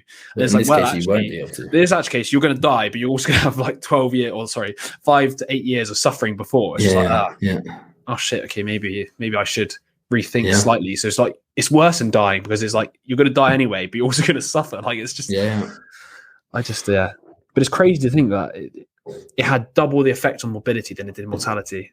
Yeah, nuts. Super interesting. So on to the last bit here. So what does this all mean? Similar findings on the effects of physical activity on morbidity and mortality are produced by many other studies, as Hippocrates would have foreseen. However, this does not guarantee that physical activity is a reliable source of eternal youth, and it does not delay mortality by preventing the aging process itself. Rather, physical activity stimulates a range of mechanisms that raise the likelihood of maintaining good health with age by delaying aging and preventing numerous chronic diseases and contribute to mortality over time. This reasoning highlights three crucial insights. To begin with, it's important to understand that the statistics regarding mortality and morbidity discussed earlier are based on probabilities. Engaging in healthy habits like sensible eating and regular exercise doesn't guarantee a long and healthy life, but it does reduce the risk of falling ill. On the flip side, smokers are more likely to develop lung cancer, and those who are overweight or physically unfit have a higher chance of developing heart disease or diabetes. But not everyone in these categories will necessarily experience these outcomes. Second, the relationship between morbidity and mortality is being reshaped by advancements in medical care. Diseases like diabetes, heart disease, and certain types of cancers are no longer considered immediate death sentences, as they can now be treated or controlled with drugs that regulate blood sugar levels, lower harmful cholesterol levels, reduce blood pressure, and combat abnormal cells. Lastly, the likelihood of contracting a disease is influenced by a multitude of intricate environmental and genetic factors, making it challenging to establish causation. According to twin studies, only around 20% of the differences in lifespan up to the age of 80 can be attributed to genetics. Nevertheless, if someone reaches that age, genetics may have a more significant impact on whether they become a centenarian. However, this doesn't imply that genes aren't a significant factor in the development of diseases. In summary, physical activity is not only beneficial for the young. Our bodies have evolved to remain active as we age, and in turn, physical activity helps us age gracefully.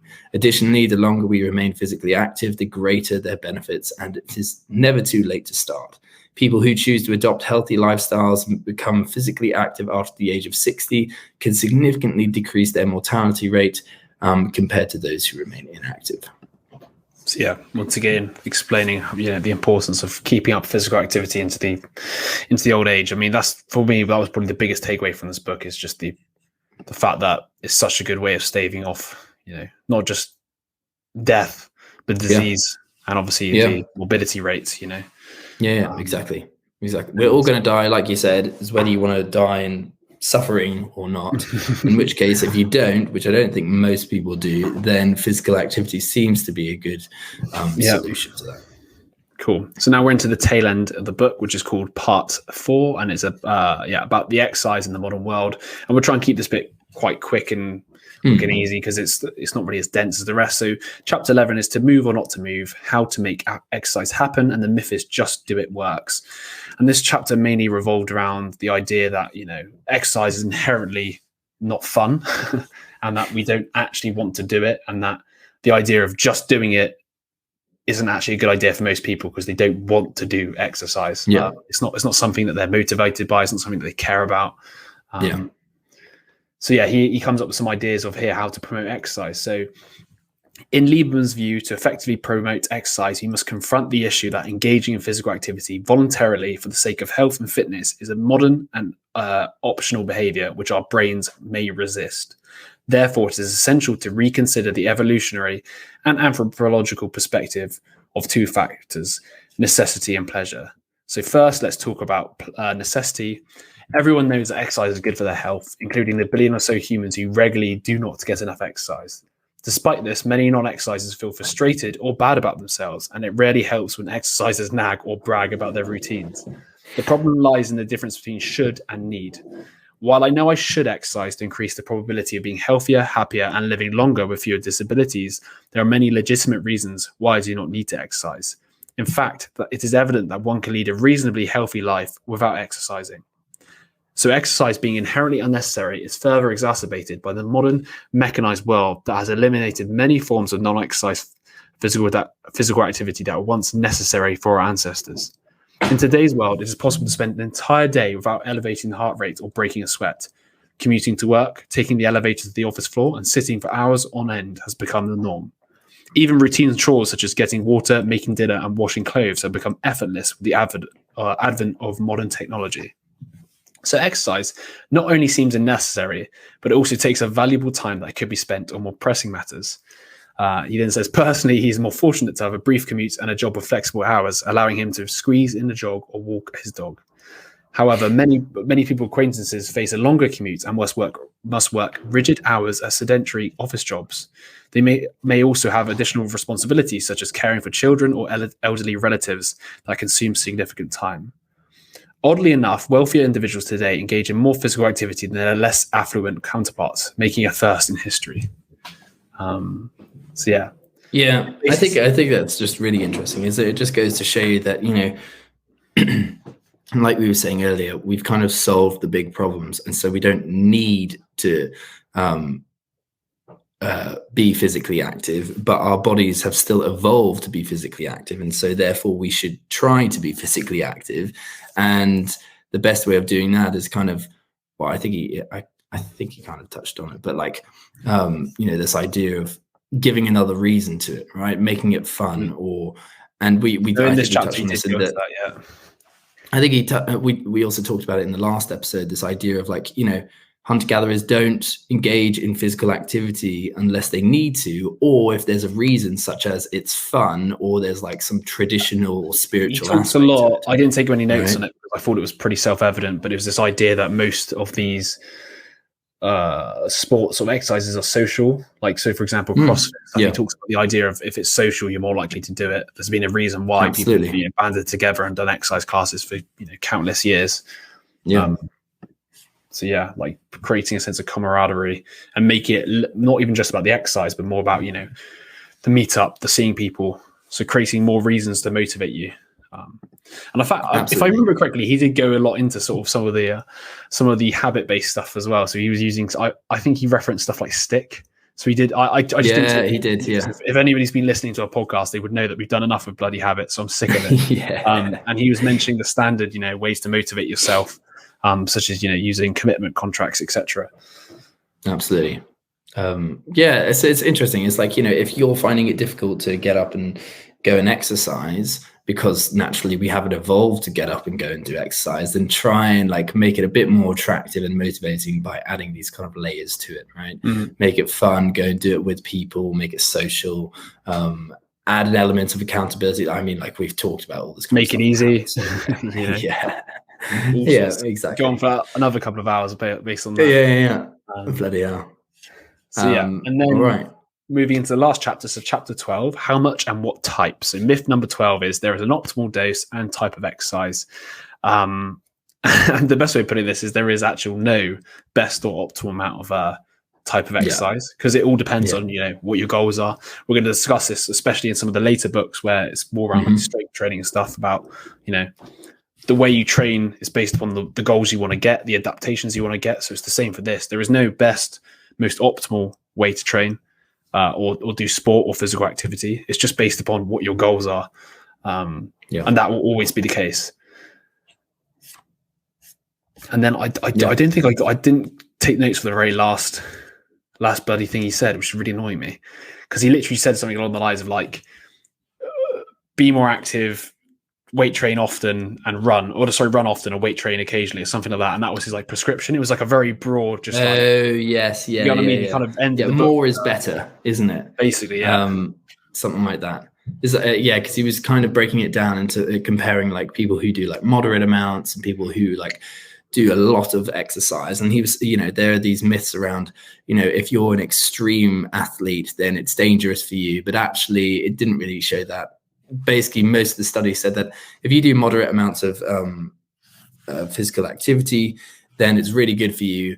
And in most cases, if you're like, you know, you do a lot, then it's only marginally better for you. Yeah. His prescription was essentially just try and be more physically active, do resistance training often enough, like you don't have to do it loads, but just do some form of resistance training, and obviously run when you can. That's kind of it. Exactly. I think it's specifically, they were like, what was it, 150 minutes of moderate exercise, and then 2 weight training sessions a week or something like that. Something like that. Which, I was thinking about it yesterday. I was like, oh my God, I don't do that, right? Like I don't do 100, but then obviously moderate exercise, essentially like, you walking around and doing your day-to-day stuff, which I don't count, because it's up to like people to decide what that means, right? Because some people's I think he did give like a description. It was based on like either 1 rep max or heart rate. To be able to give like a certain percentage. But yeah, that was exercise. There is a chapter 13, but we will put that on the book summary website. It was to do with diseases, and it's just quite long to add it onto the end of this. And it's a lot more specific. Yep. So I think we'll call it there. And next week we are doing Sports Gene by David Epstein, I think. Yes, I think so. Tune in for that. And like you said, this book summary will be up now, so you can go and check that out.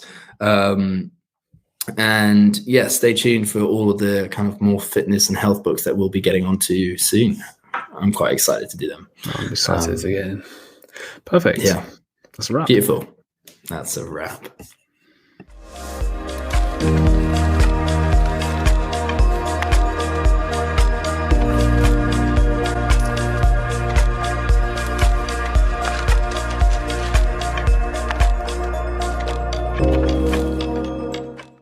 Hey guys, well there you have it.